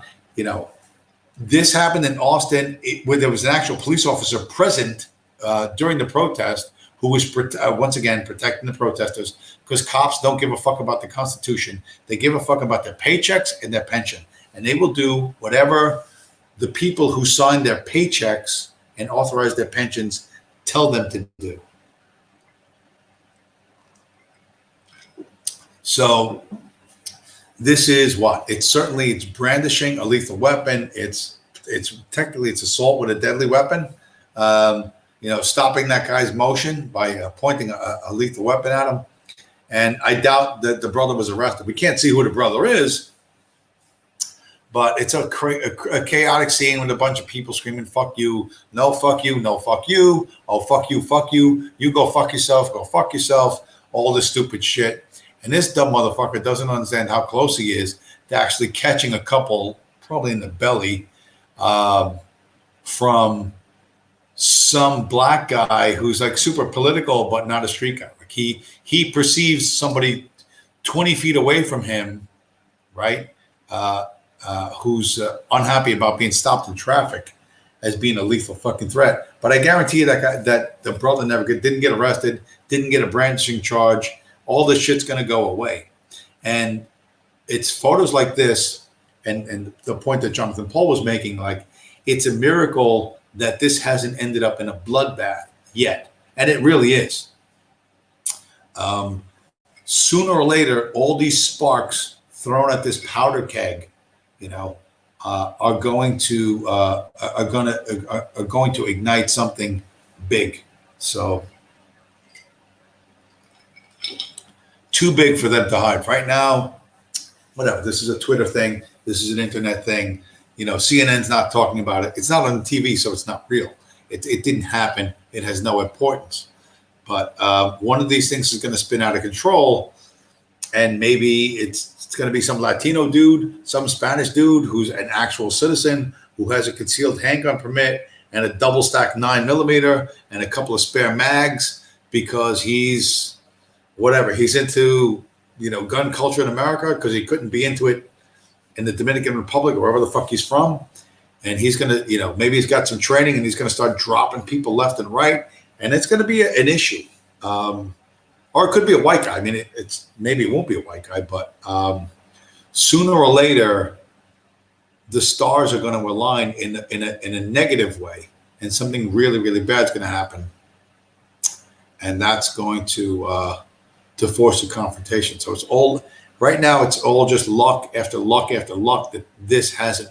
These sort of situations, which are, I know they're LARPers. I know they're people pretending to be stupid shit. Here's the Rainbow Commando, the Homo Navy SEAL, or whatever the fuck this guy is. Like they're all playing around, but people fuck up and accidentally pull the trigger. People buy guns. Just because you buy and own guns doesn't mean you're trained with them. Doesn't mean you're skilled with them. You know what I mean?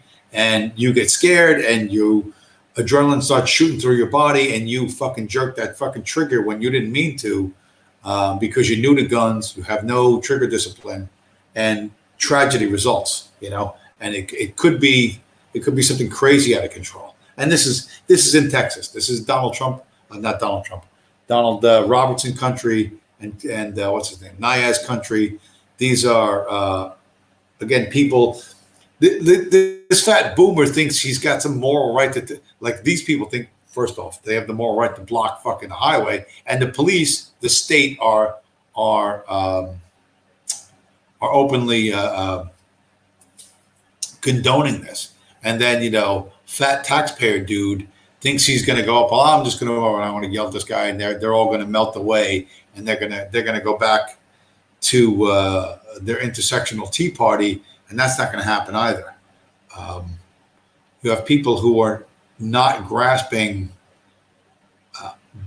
how dangerous this could be, and they're virtue signaling on two different levels for two different reasons, and the fact that it has not ended up in tragedy is almost a fucking miracle. All right, so let's look at the chat. Tom Anderson, 5% of the Army is actually competent. I don't know what percentage of the Army is competent and capable, but probably not a lot. We're not going to, I don't think we're going to face any nation level threats anytime soon. You know what I mean? I don't think that's happening. Cuchalongo in the chat, maybe dwarf tossing should be the only real physical fitness test. A very politically incorrect thing to say, but popular in the 1980s. Tom Anderson in the chat. If we say senior officers and non-commissioned officers are competent and Rangers and Delta are competent, well, that's not very many people. Rangers is a relatively small group. Delta Force, an extremely small group. My understanding is most, like the Delta guys, the Navy SEALs, all the real deal Special Forces dudes, they almost all know each other because the community is that small. But they don't win wars. They it's the big armies that win wars, and we're not facing nation state threats. That's not. I don't believe that that's a threat at all. Tom Anderson in the chat. If the only thing people need to do if there's a BLM activity nearby is stay far away from it. Yes, Tom Anderson, 100% agree. Excellent advice. Do not go near it. Do not film it. Watch it on CNN or Twitter or Instagram or whatever the fuck. do not go near it, because these are chaotic situations that can potentially explode into something really, really negative. Tom answered, nothing good can come from confronting the joggers and the Jays that make it their ranks. That's true. You're going to get arrested. You're going to go to prison. And that's going to make, if you think confronting people on the street is bad, wait until you're locked. Wait until you're on the third, tier number 7 in cell block D, and you're surrounded by Latin Kings, MS-13, 5%ers, and whatever the fuck they have in prison. You're going to like that even less, and you're not going to have your beautiful shiny 9mm pop gun or your 45 or whatever the fuck you shoot. And you're going to be all alone, and no one's going to give a fuck that you have white skin like they have white skin. They're not going to give a fuck, because that's not how prison works. I used to talk about prison tube a little bit, and people think you have all this strange people saying, well, why are you obsessed with prison and this and that? Understand, you have two choices. Avoid this problem, right? You have to avoid it if you can. If you can't avoid it, you have to verbally de-escalate it and disengage and just get the fuck away from it. But it's possible for some people that they cannot avoid it, right? You think of Kyle Rittenhouse, that kid went to go help clean up graffiti and things were getting out of control. He didn't go there with the fucking AR. Somebody said, here's my AR. Take this with you to make sure you get home safe. And he got surrounded by a fucking mob, and they were coming to kill him. And that's absolutely for sure they were coming to kill this kid, and he defended himself, and look what happened to him, So, and his life has been negatively affected, as much as it could be, and it's not over yet. And it's his entire life trajectory is changed by the events of that night. So you don't want to end up as a Kyle Rittenhouse, the next Kyle Rittenhouse, because the next Kyle Rittenhouse, whoever that is, it's not going to be the second. You don't want to be the second or third one. The first one, at least, he got some GoFundMe money, and I sent the money, and I know a bunch of other people did. He got some support, but when you're the third person to do this, the support might not be there, and you're going to find yourself in a government institution surrounded by people who don't like you, and you not only will you not be able to express your opinion, but you're going to have to fight for like everything. You know what I mean? There's a world there you don't understand, rules you don't know, that can cost you a lot. Speaking of didn't do gang rapists, right? The Central Park 5, the Central Park rapists from back in the day, which a judge overturned their conviction. Doesn't mean they're innocent, but it means a judge legally overturned their convictions. There was one guy named Corey Wise, Korey Wise. Anyway, he was in Rikers, and one of the prison tube channels I watched talked about him in his time in Rikers. Rikers is the big jail in New York City. It's like 15,000 people. It's on a small island in between Queens and Manhattan, and so there's all sorts of rules that are specific just to Rikers. But the lunch table, if you think of like high school lunch table, those long tables you used to sit at, the table closest to the television was like the top gang in that house, that's their fucking table, and you don't sit there. Corey Wise had never been to jail before, so he participated in the rape of this investment banker, white female investment banker, who was out jogging to Central Park. He had also done there was some strong arm robberies and other stuff. He was involved in all of that. Anyway, so he goes to Rikers. He don't know what the fucking rules of jail are. He has no fucking idea.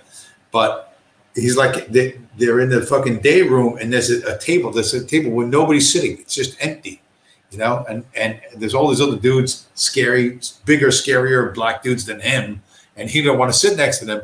So he goes and sits at this empty fucking table. And that's the house gang that runs that fucking building. That's their fucking table. Nobody, if you are not in the house gang, you don't fucking sit there. And what they ended up doing to him was, this was the prisoners that did this. They threw him a blanket party, which people are not familiar with the concept. Not familiar with the term is, they wait until you're in your cell. A bunch of guys rush in. They take a blanket, they throw it over your head so you can't really see what's happening. And then they start beating you. And they don't beat you with fists. Rikers Island, they find all kinds of weapons. They were beating him at one point with, I don't know if you ever mopped floors. You had those you have like a big plastic bucket and it's a thing to wring out the fucking mop. It's like a heavy plastic thing with you pull a fucking lever, that wrings the water out of the mop. They were hitting him with a fucking mopper. That thing probably weighs like 17 pounds by itself. They beat this kid into the fucking infirmary. And he didn't come out for months. Why? Because his offense was, they didn't give a fuck that he was a Central Park rapist. They didn't, celebrity prisoner. They didn't give a fuck. You sat at our table and you're not supposed to sit at our table. So you fucking pay an immediate price. And the guy that told the story was sympathetic to Corey Wise, and I'm not at all sympathetic to Corey Wise. I'm glad to hear that happened to him. That's the least of what I would have offered that guy.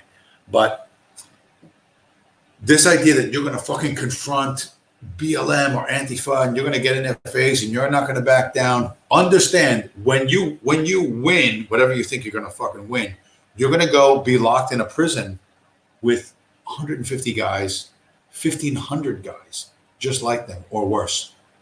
Really worse. Because the ones out on the street are the LARPers, the fucking Communist Manifesto, whatever. The guys you go into you're going to be locked inside with, and it depends on what state, depends on a number of circumstances, but you really need to think this through. Don't confront these people. The police are against you. The courts are against you. It doesn't matter what the fucking video shows. None of that shit matters.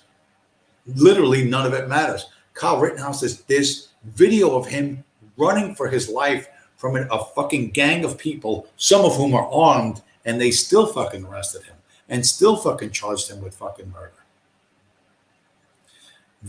None of this matters.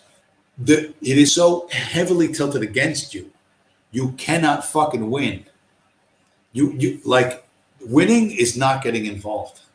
Okay? So if there's BLM activity or Antifa activity where you live, or there might be, stay the fuck away from them. I've said to people, don't run these people over. Don't fucking drive. They're like, oh, run them over. Yeah, sounds real good till you're locked in fucking county jail with people thinking you're a celebrity prisoner, right? You don't know fuck all about fucking jail. You were a real tough guy when you had a 5,000-pound car and a fucking 200 horsepower motor at your command. But now you're a skinny fucking white dude all by himself in a 94% fucking non-white jail. And you know what? It's going to be a long fucking time till you get out of here. So all that rah-rah bullshit, I'll run them over. Don't fucking think that. What you think is, I'm going to make an illegal U-turn. I'm going to drive in the fucking shoulder back to the nearest fucking exit, and I'm going to get the fuck out of there. If you can't make a U-turn, you back up. You reverse the whole fucking way. So I'll run them over. You have no idea what the fuck you're talking about. Because you better think past the act to the consequences of the fucking act. You're going to be demonized. They're going to draw fucking horns and a fucking tail on you. They're going to make you whatever, the new fucking David Duke, the new Richard Spencer. And then they're going to throw you in a fucking, literally lock you in a cage with dudes that are bigger, stronger, meaner than you, that fucking act as a fucking gang. And they have rules that you don't even fucking know exist. So dial that shit fucking back. Get a fucking reality check.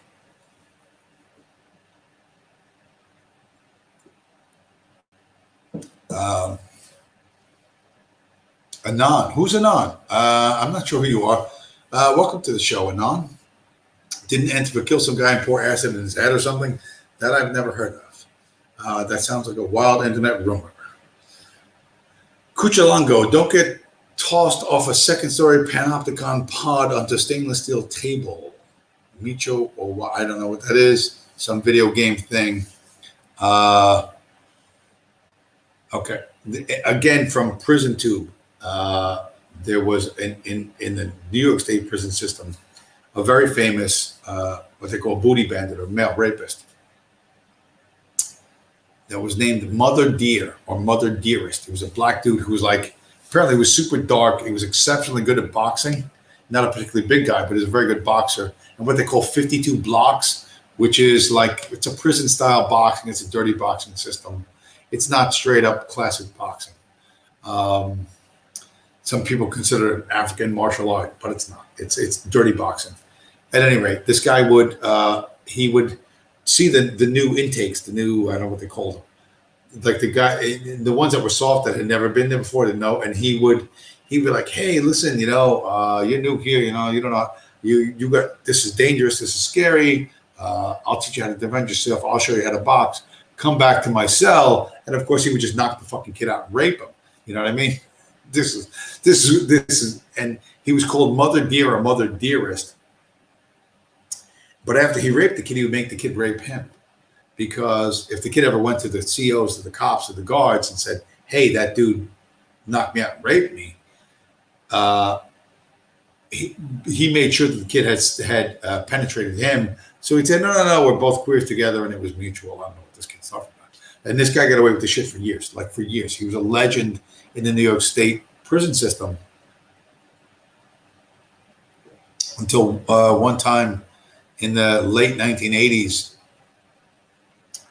a group of Puerto Ricans, I guess during the Latin Kings era when they were big, they got completely fed up with this guy. There's some prison in upstate New York that's like 5 tiers, 5 levels, like floor 1, floor 2, floor, and there was just a standard 3-foot high rail. You know what I mean? That was there. And I don't know what fucking tier Mother Dear lived on, but these 5 Puerto Ricans went in. They went into his fucking cell, which is like a home invasion. They beat the fucking shit out of him. They took him to the top fucking the fifth level, and they just threw him off the fucking tier, and he fell to his death. And that was the end of Mother Dear. And shortly after that, the Puerto Ricans being 4 IQ points higher than the blacks, figured out that gravity was like a pretty good way to fucking smash somebody. They no longer where there's a 3-foot high steel railing, they put fucking mesh everywhere. So like you couldn't throw anybody off the fucking tiers anymore. But that's how this guy ended up after raping like how many fucking kids, like how many kids who thought they were badass until they got into fucking prison. So to those of you, you're looking at social media, you're looking at the Antifa people, you're looking at the BLM people, I'll do this, I'll fucking run them over, fuck you this, fuck you that. You're super hot-headed, and who knows, maybe you will. Maybe you'll run them over with your pickup truck, or you'll do whatever the fuck you think you're going to do. But you're going to be alone. You're going to be alone in an environment full of super predators, and you don't even know what the fucking rules are. And there are no friends. Nobody gives a shit that you're white and they're white. Or none of that fucking shit matters.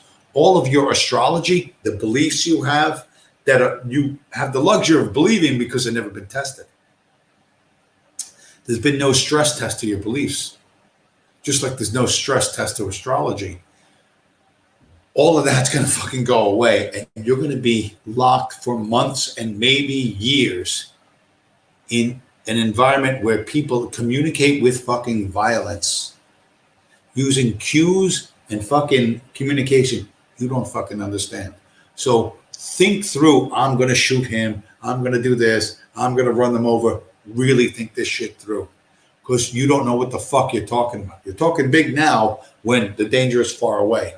But when it's in front of you, and then when the cuffs go on you, and then when you get sentenced in court by some a Jew lawyer sells you out to a Jew fucking judge, and they send you to some fucking Shaboskoy prison warden or or Dindu fucking prisoner CEOs who don't give a fuck about you.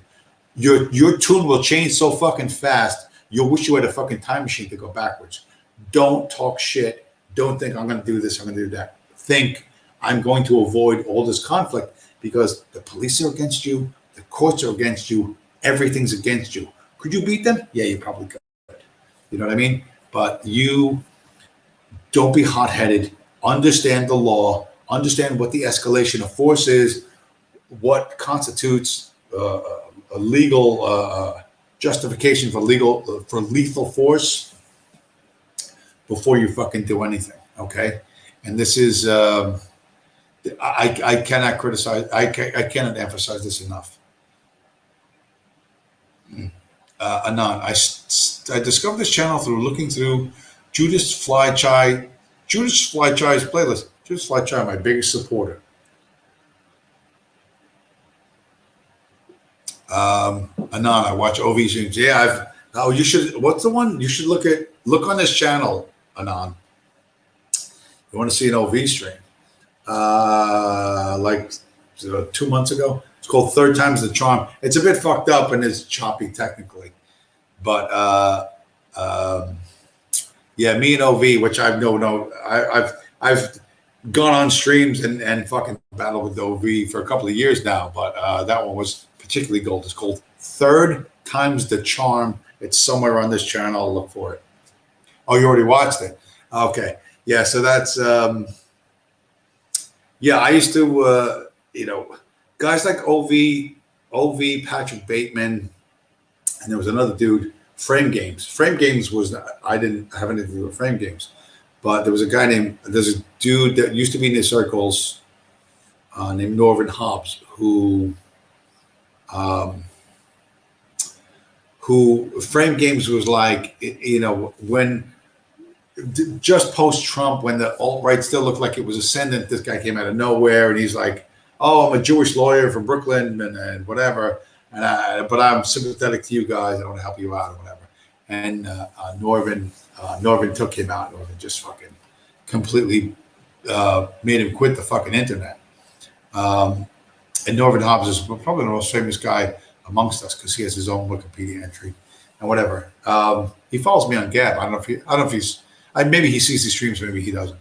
But Norvin has a few health issues. But he was targeted. They found him. They found where he was, where he lived. He had to move. And the thing about this is, I was in Charlottesville. I did a bunch of, I was like a right-wing guy, and I got into this whole fucking mess. And I was concerned post Charlottesville that there was a guy named Kurt Doolittle. Tom Anderson was talking about this the other night on Paul's stream, that Kurt Doolittle was supposedly in New Haven, Connecticut, blah, blah, blah, blah. I used to post a lot of shit on different platforms. And I went to New Haven because I drive all over the place. I went to New Haven. I made this. I planned to do one thing, but it didn't work out. It was a freezing cold fucking spring afternoon. And I said, oh, fuck Kurt Doolittle, blah, blah, blah, blah. This and the other. I said some dumb shit. And a bunch of people saw it. They were mocking me. Like, listen, this Joey Bag of Donuts guy wants to fight Kurt Doolittle. I was like, fuck you. You're a punk. I'm in New Haven. I'm in your town. And I actually went to the police department. I showed them video of Doolittle used to look. Doolittle was like making terroristic threats and encouraging terroristic activity. And I knew the guy was fake, and I knew he was a Fed. But if nobody goes and like officially reports it, it doesn't count. So I said, all right, I'm going to go and officially report it to the police. And long story short, I drove Doolittle off of Facebook and a few other things. And I made a video called The Truth About Kurt Doolittle on a channel that got wiped out like 2 channels ago, or 1 or 2 channels ago. And it was a video that got like fucking 6,000 views or something. And most of the comments underneath was Kurt Doolittle sock accounts, like insulting me, whatever, trying to battle me, like trying to troll me. So whatever. So I kind of like took him out and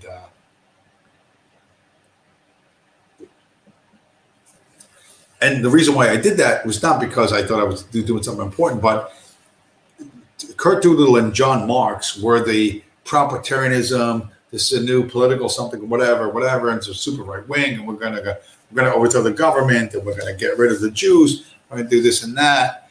And I was like, this is insane. It's crazy dangerous. And there's kids on social media, on YouTube, and other platforms that they're unhappy. They look at the transgenderism, they look at rampant homosexuality, they look at the fucking kiddie porn stuff, and they're like, we reject this 100%. We want to push against this. We want this gone. And they feel like they want to do something. And guys like Kurt Doolittle and John Mark and OV and others, Patrick Bateman, they're all feds. They all work one way or another. They work for the fucking feds, and they kind of pull these people in, and they want to radicalize you. They want to get you to say things you don't mean to say. They want to get you to do things you never intended to do, and then they want to bust you, right? Like, and they all keep sailing away. Like Richard Spencer's the same fucking thing. I know what's his name. Josh Neal's a friend of Richard Spencer, I think, but nobody fucking figures out that everyone who's ever been associated with Richard Spencer has gotten hurt, has gotten doxxed, has lost their fucking job, whatever. Like, and Richard Spencer never gets not a scratch on him, right? But they love this fucking guy, right? Because you know why? Because you're a fucking retard. But I'm telling you straight, you're a fucking retard. Nobody notices that no one profits from their association with Richard Spencer, right? Or OV or any of these guys. And a number of us, and Norvin again was famous for this with frame games.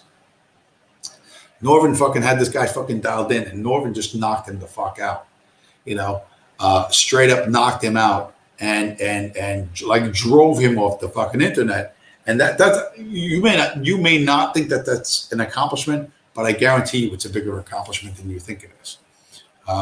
Particularly for a guy like Norvin, whose health is an issue. So, but he's a ballsy guy. Norvin Hobbs is a ballsy guy. Even though maybe physically he's not what you would think is the super muscular Chad. At any rate. So, and I had a similar feeling with this Kurt Doolittle guy. I was like, I want to go on YouTube, and I knew like the clickbait title was "The Truth About," and this is like true for anything in fucking YouTube. The truth about thoughts, the truth about picking up women, the truth about steroids, the truth about hair loss, the truth about whatever the fuck. People are so desperate for whatever is the truth, and whether it's the truth or not the truth, they will click on any video with that title. That it drove like a lot of people ended up paying attention to me that probably would not have otherwise, and I wanted to take out Kurt Doolittle, and I did. So I guess if that's an accomplishment, whatever, that's an accomplishment. But mostly I want to, like young kids who were not really experienced, who might think, oh, I want to do this, I want to plant fucking bombs on a highway, and I want to like blow up gas meters and all this crazy World War II shit that he would fucking advocate.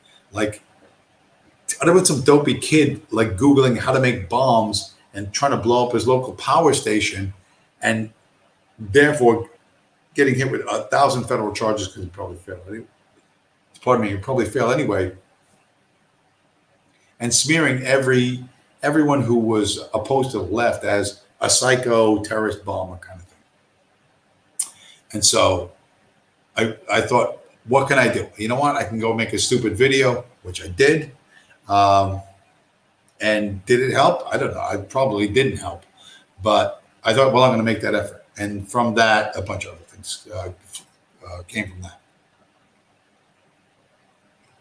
But you might think, well, why would you drive from New Jersey to New Haven, Connecticut? It's like 115 miles. If you know what I do for a living, driving 115 miles one way is like spitting on the sidewalk for me. It doesn't mean anything. You know what I mean? I drive 100,000+ miles per year. So, on my day off, I do a 250-mile day. Man, I can do that standing on my head.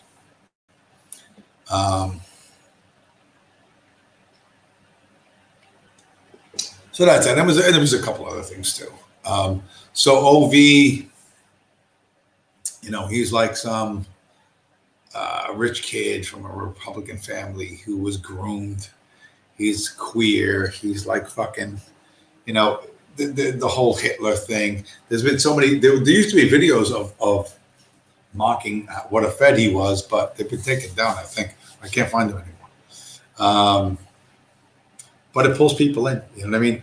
The mixing, like, again, like astrology takes two sort of observable events and mixes them together with a bunch of mumbo jumbo and convinces people that their life is not their own, they have no influence, that it's cosmic forces from a star a million miles away that was shining at this angle when you were born and not that angle when your cousin was born, and that's why you're this way and he's that way. Like, there's like just enough there that you can fill in with your imagination a bunch of junk. And people believe this for like fucking millennia, you know. We live in a time now where a lot of this stuff can be disproven, but it's in human nature. It's our nature to want to believe this. You know, it's easy and it's simple. And so that's why I title this stream Astrology for Men. You know, you really need to look at what you believe. Is it based in reality or is it based in what you want to believe? And what do you believe? Is it fucking something you can reach out and touch, right? Is it a real fucking thing, or is it, well, I've got white skin, Richard Spencer has white skin. Somehow we have the same interests, even though he's a fat homosexual who fucking grabbed his pregnant wife by the fucking throat and dragged her out of fucking bed while he was drunk and made her watch a James Bond movie. And that's why she divorced him. Like, I have a lot more in common with Richard Spencer than my neighbor down the street. Well, I'm not 100% sure that that's true, but if you think that what connects you is some random act of fucking chance, like I was born with white skin, you were born with white skin, so we're fucking simpatico on every fucking political and cultural issue, you're fucking delusional, okay? You're delusional. And I try to disabuse people of these notions. And I mean, and occasionally when I can be fucking relaxed, I can be moderately fucking funny. But I go on other people's channels and they don't fucking, they have no sense of rhythm and timing. They have no sense of fucking, I'm talking to people who are like tone deaf as you could fucking be. I set people up and they don't take the setup. And then I get on a roll and they fucking insist on fucking like throwing sand in the gears because whatever, their ego. And I'm like, dude, I'm about to be funny. I'll give you 20 minutes. Like I give fucking Dickwad Robertson. Like, talk as much as you want. I don't give a fuck. I don't need to be, I really don't, like, as much as this might not look like it, I don't need to be center stage, right? If you got something to say, it's funny, it's clever, it's interesting, it's profound, say it, right? But you have no sense of timing of the ebb and flow of things. You have a lot of people who are,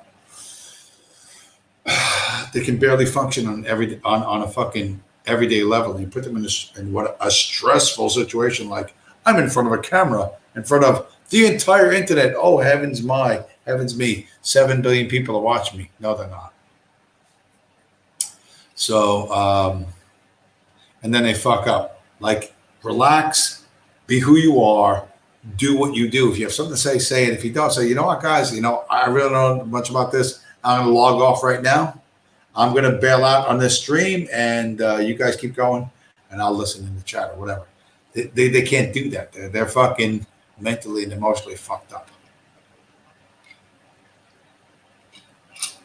It's true in their personal lives. It's true on the internet. Anyway, look at me going for 2 hours and 16 minutes. And what did we drink? We didn't even hardly drink anything. This is like barely like a quarter of a fucking bottle. Oh, fuck, it's gay. But what am I going to do tomorrow? I don't even know. Don't know. I'm going to have one more glass and I'm going to fucking bail on this shit. So try not to believe in astrology.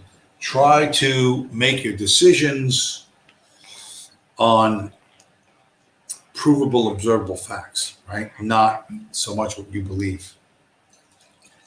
And you say to yourself, well, but my beliefs, they fucking inform who I am. They tell me what to do. They make me feel good. Yeah, you're going to get lost. It's far too easy to manipulate people that way. It's far too easy. And the less you are belief orientated and the more you are observation orientated or reality orientated, the better off you're going to be. Because the people, talking about Elon Musk and Mark Zuckerberg or whatever, any elites, right? Whether they believe in astrology or they don't believe in astrology, they believe in fucking results, right?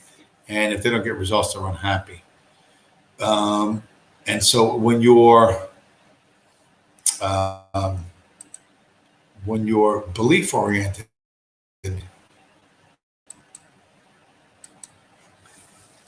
you don't get results, you just fill it in with more belief. That's not the way to go. You want to be, that's the beta position. You know what I mean? That's like, well, I don't really have the muscle, I don't have the power to make what I want happen, so I'm going to cope. You don't want to. That's not the way you want to be. That's not a bright future for you or anyone else. So, don't do that. Don't do that. Okay, what's going on in the chat? Oh, Norvin streams. Okay, Norvin doesn't even give me his streams. He follows me on Gab. He doesn't give me his secret super channel. But then again, I'm a little overheated for him. The circle then passed to his docs and Jonathan Pohl, right on. I don't know. All right, anyway. 2 hours and 18 minutes. That's a pretty long stream. Me doing a fucking monologue. That's a long ass fucking stream. And I've wandered a bit, but I've tried to circle back. As Jed Psaki said. But understand Elon Musk and Mark Zuckerberg. At this point, we are in the first they ignore you, then they make fun of you, then they fight you, then you win. I'm not 100% sure that's the exact, but that's a common meme. This is the first attempt at them fighting us. Real big shots, public big shots, Elon Musk, Mark Zuckerberg. This is their first attempt at fighting us. And they're going to lose. And when I say us, I'm not talking about crypto people. I'm talking about, with specificity, toxic Bitcoin maximalists. It's Bitcoin and it's nothing else. Everything else is shit. Everything else is a scam. 100%. Ethereum a scam, Monero a scam, Dogecoin a scam, scam. The next Bitcoin, scam. If you want to do that, good fucking luck. You're going to lose.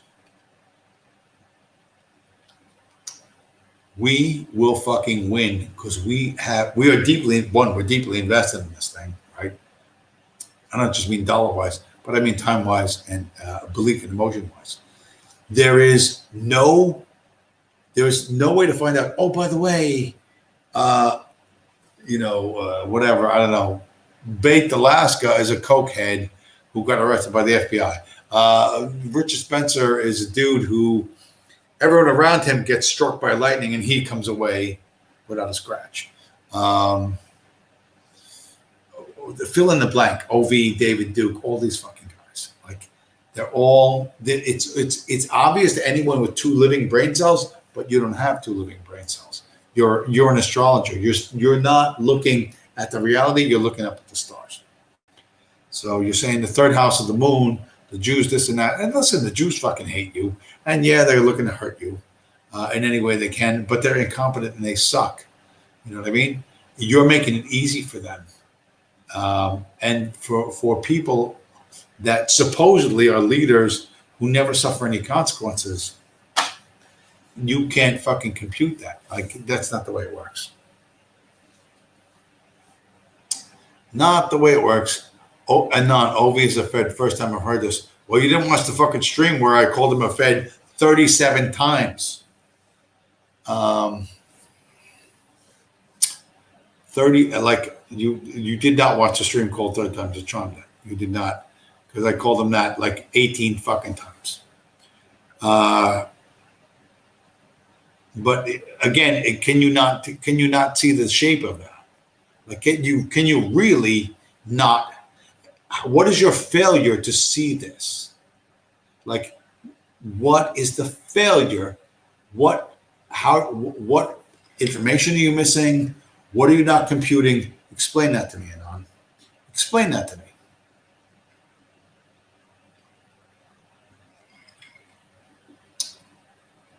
Or you skip certain parts. Yeah, we all skip certain parts. Yeah, we all skip certain parts. Oh, yeah. Okay, listen.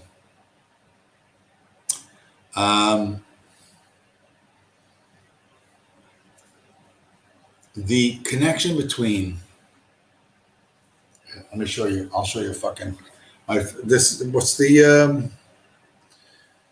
let's send some more fucking emails. Wow, what is that? Oh, who gives a shit?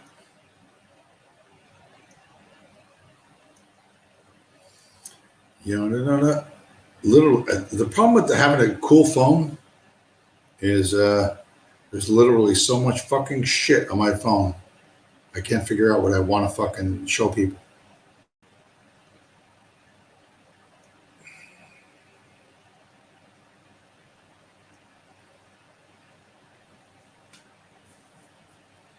So we'll see how long Google takes to send me a fucking email.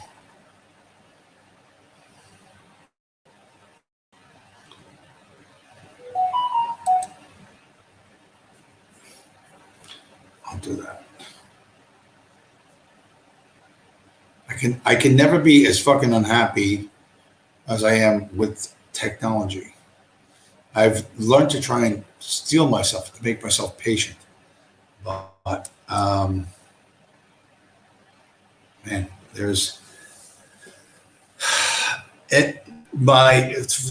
for the last, I don't know how many fucking decades of my life, they have promised better and better and better shit, and it is always still more shit.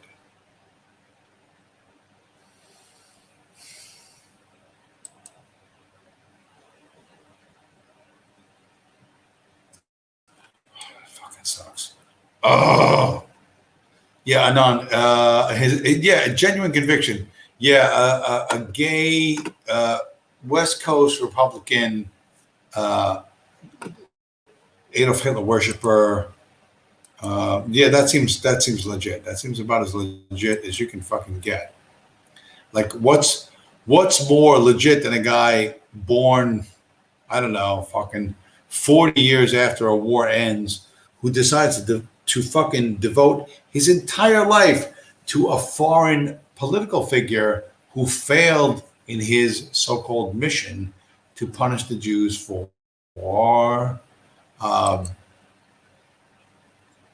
their crimes against the German people. Yeah, that seems as legit as can be. And he's not even German. He's like half Italian and half, what the other fucking half is. All right. Here's the channel tab, right? Oh, don't be a fucking, don't be a fucking cunt. Okay, there we go. Amongst my favorite photos of all fucking time. And when I saw this on Twitter, I went out of my fucking mind. So this is a slice of a bigger picture, which has got like 40, 50, 60 people, a bunch of dudes in a row, all in Ku Klux Klan outfits, in front of a giant burning cross. The picture's from the late 50s, early 1960s. It's a black and white photo.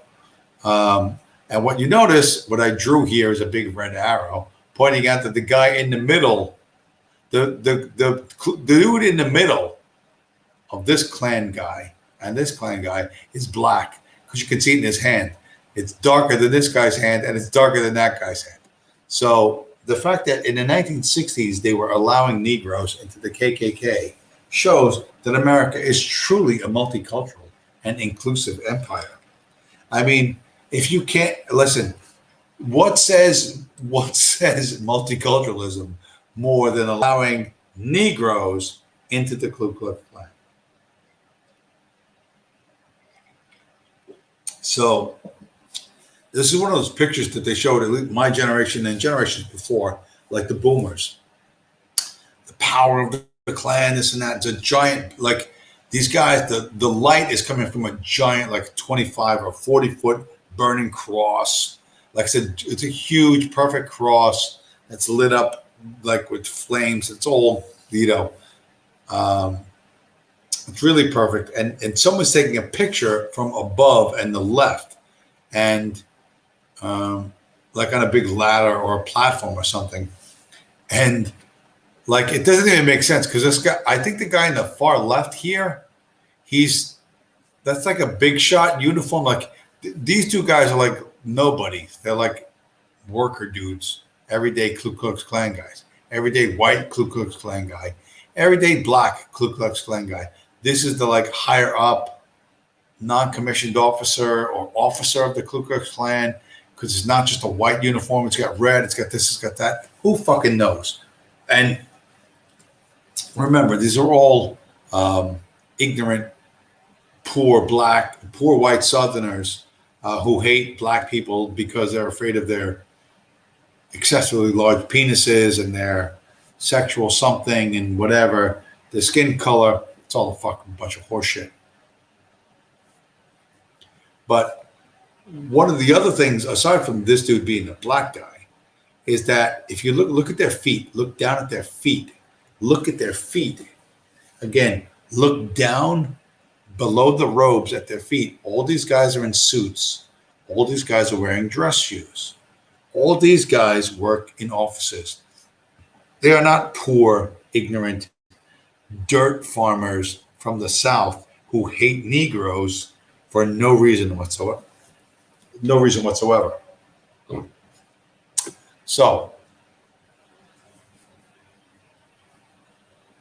and this is actually on the other side of this photo. This is cropped, of course. I cropped this and I use it as the channel icon. But there's another one on the other side, like on the right-hand side. So what would this tell you? This would tell you that, one, they're not poor dirt farmers from Georgia who just want to kill Negroes for no reason, okay? These guys are federal employees. Are they FBI? Are they CIA? Are they Department of Justice? I don't know who the fuck they are. State Department? I don't know who the fuck they are, right? They're professionally photographed in a big field with like a 50-foot high burning cross, and nobody noticed, and none of them, no one in any of the, like, there's maybe 70 guys, 50, 60, 70 guys in the total photo, which I don't have. Do I have it? Hold on. Let me see if I have it on my fucking phone. Yeah, I do. Actually, I do. Stand by. Stand by. We're gonna get some lessons here.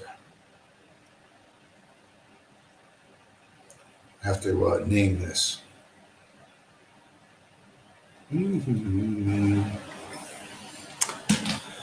All right, we're gonna email ourselves another photo.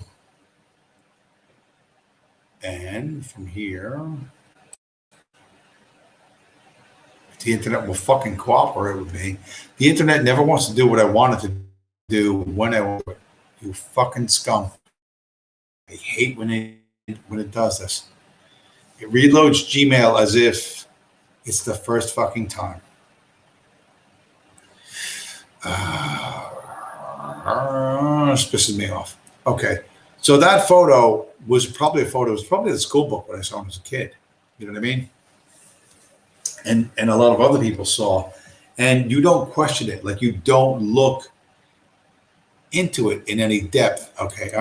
And again, I go backwards after I fucking reload Gmail and then fucking Picture shows up. I don't know why the fuck it works this way, but this is the way it works. Come on. Open the fucking picture, you cunt. So, if the Ku Klux Klan had black guys in it in the early 60s, you have to assume that maybe what you were told about the Ku Klux Klan is not entirely true.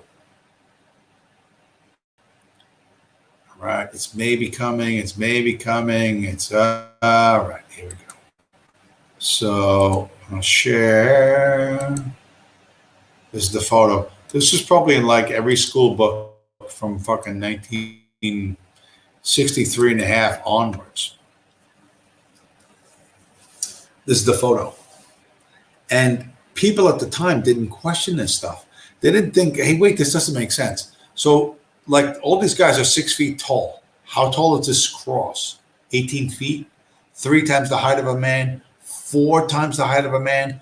So it's like a 24, 25 foot high burning cross that's throwing light all over the place. Now, the photo I showed you before was these guys over here on the left. But there's a whole group. They're all standing in a straight line. They're all standing orderly.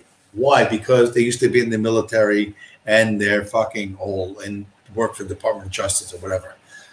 On this side over here, the right-hand side of the cross, there's another dude with fucking black hands as well. So this is a propaganda photo. The Ku Klux Klan was never this big. They never did this shit. None of this has anything to do with Nazi Germany, by the way, right? It has, but somehow OV connects these two things together, like the Southern battle flag and Nazism. Well, the actual real Southern dudes from Tennessee and Georgia and Arkansas, whatever, they're the ones that went and killed the fucking Nazis by the fucking truckload. So the idea that, yes, my father went to Germany and killed a shitload of Germans because whatever, it was World War II. We got to fight these guys. And then he came home and decided to wear a bed sheet in front of a burning cross and hate the Jews because he loves Hitler after he shot all of Hitler's soldiers makes no fucking, only makes sense in the mind of a Jew, right?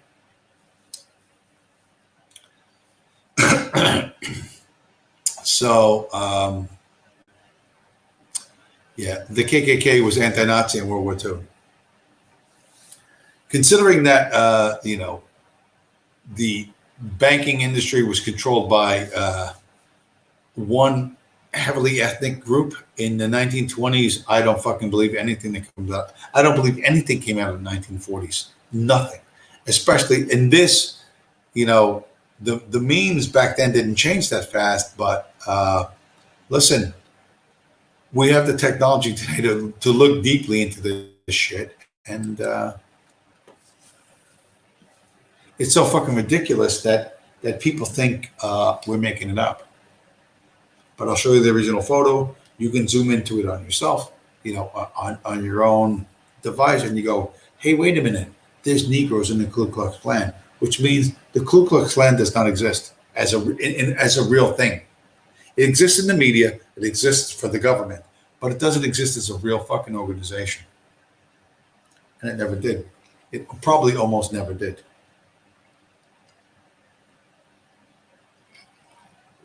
So, you've been trained to be frightened of things that don't exist, to jump at shadows by people who look at you like stupid animals. None of this has changed today. Elon Musk says Bitcoin is destroying the planet, it's boiling the oceans, it's making global warming or whatever. That is the same as black dudes in the Klan. But you need a mindset that is reality-based, that is data-based, not belief-based, to show you that. So, will Bitcoin fucking destroy Elon Musk? Yeah, we're going to humiliate this guy. I don't give a fuck that he's the third largest or the third richest man in the world. We're going to fucking destroy him. Listen to me. We're going to destroy him. We're going to drag him on every social media fucking platform. We're going to humiliate him. You want fight? You've got it.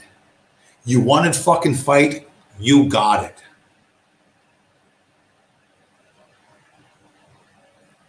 And listen to me. You're going to lose. I have wonderful news. I have wonderful news from the future. Elon Musk and Mark Zuckerberg are going to fucking lose. You're going to slaughter the goat, Max, and Bitcoin? Yeah, we'll fucking see about that, you little fucking Jewish midget cocksucker. We'll fucking see about that. You are a creation of DARPA, which are like the techno geeks of the fucking CIA. We'll fucking see about that. This I fucking guarantee you. Bitcoin will be higher at the end of this year, much higher than it is right now. I fucking guarantee it. Now, you can believe it or not believe it, or you can sit on the sidelines and go, all right, James, we'll see. But however, we're going to fucking engage with them. And like I said, this is ride or die for us. You think the Jews that control the green pieces of paper are your friends, or they can be reasoned with, or a new politician is going to come up and make this shit valuable? You're fucking wrong. You're wrong and you're delusional. And there's every metric I can present to you, every fucking metric. The fucking M1 money supply, the M2 money supply. I can throw up charts and fucking figures, numbers, and it's like nothing to you. It's like talking to Donald Roberts. You see the truth or you don't see the truth. You base what you're doing on reality or you base what you're doing on belief. And I don't give a fuck either fucking way. It wouldn't be my first choice. It was not my first choice. Okay. And this doesn't come directly from Bitcoin. It actually comes from the altcoin people. But there's a saying that we say, HFSP, have fun staying poor. Because the people in charge are going to make you poor and poorer and poorer and poorer until you are their fucking slave. The only alternative is Bitcoin. See it or don't see it. I'm not going to fucking explain it. I'm not going to justify it. Do your research. Don't do your research. Go fuck yourself. I don't give a shit. And here's the thing, you want to believe in astrology. You want to think somebody's going to come to save you. It's not going to happen. I promise you it's not going to happen. If you just believe hard enough that God will come and rescue you. Yeah, I suggest you study the whole of the more. You need to be reality based. You need to not be overly influenced by social media, right? And I think that's most people are not anymore. I don't think a lot of people are going to see something on a screen and go out and do something stupid. I'm less convinced of that as I was years ago. But there's a window of time in which you can prepare. You will or you won't. And that's fucking that. You know what I mean? Whether the fucking moon is in the house of Aries and you have a rising Capricorn, you have a descending Sagittarius, you have a swirling fucking Virgo. I don't know what the fuck. Make up whatever the fuck you want to make up. I don't care. But if you are too far disconnected from reality and the consequences of your actions, you're going to be miserable on levels you cannot fucking begin to imagine now. And what I want to warn people of is don't do that. Be reality based now. Prep now. Think of the future now. Make smart choices now. And, try to get the people closest to you to see it the same way. Anyway, with that, it's 2 hours and 40 fucking minutes. 2 hours and 40 minutes. And this is barely 1/3 of a bottle of Ouzo. This is not even a full Ouzo stream because I usually crush half a bottle, which is how many? What's fucking 17 ounces of alcohol? That's ridiculous. All right, poll. Anderson, Cuchalongo, your man Rick, everybody else, Anon, the three-quarters of a Nazi guy who can't see that OV is obviously a Fed. You got some work to do. Anyway, it's what time is it here? 2:15 in the morning, 2:16 in the morning. I'm going to say goodnight. Thank you all for showing up. I'm going to let you guys out. And cheers. Fingers crossed the way the cosmic forces work. I will see you again next week. Yes, buy BTC. Buy BTC. All right.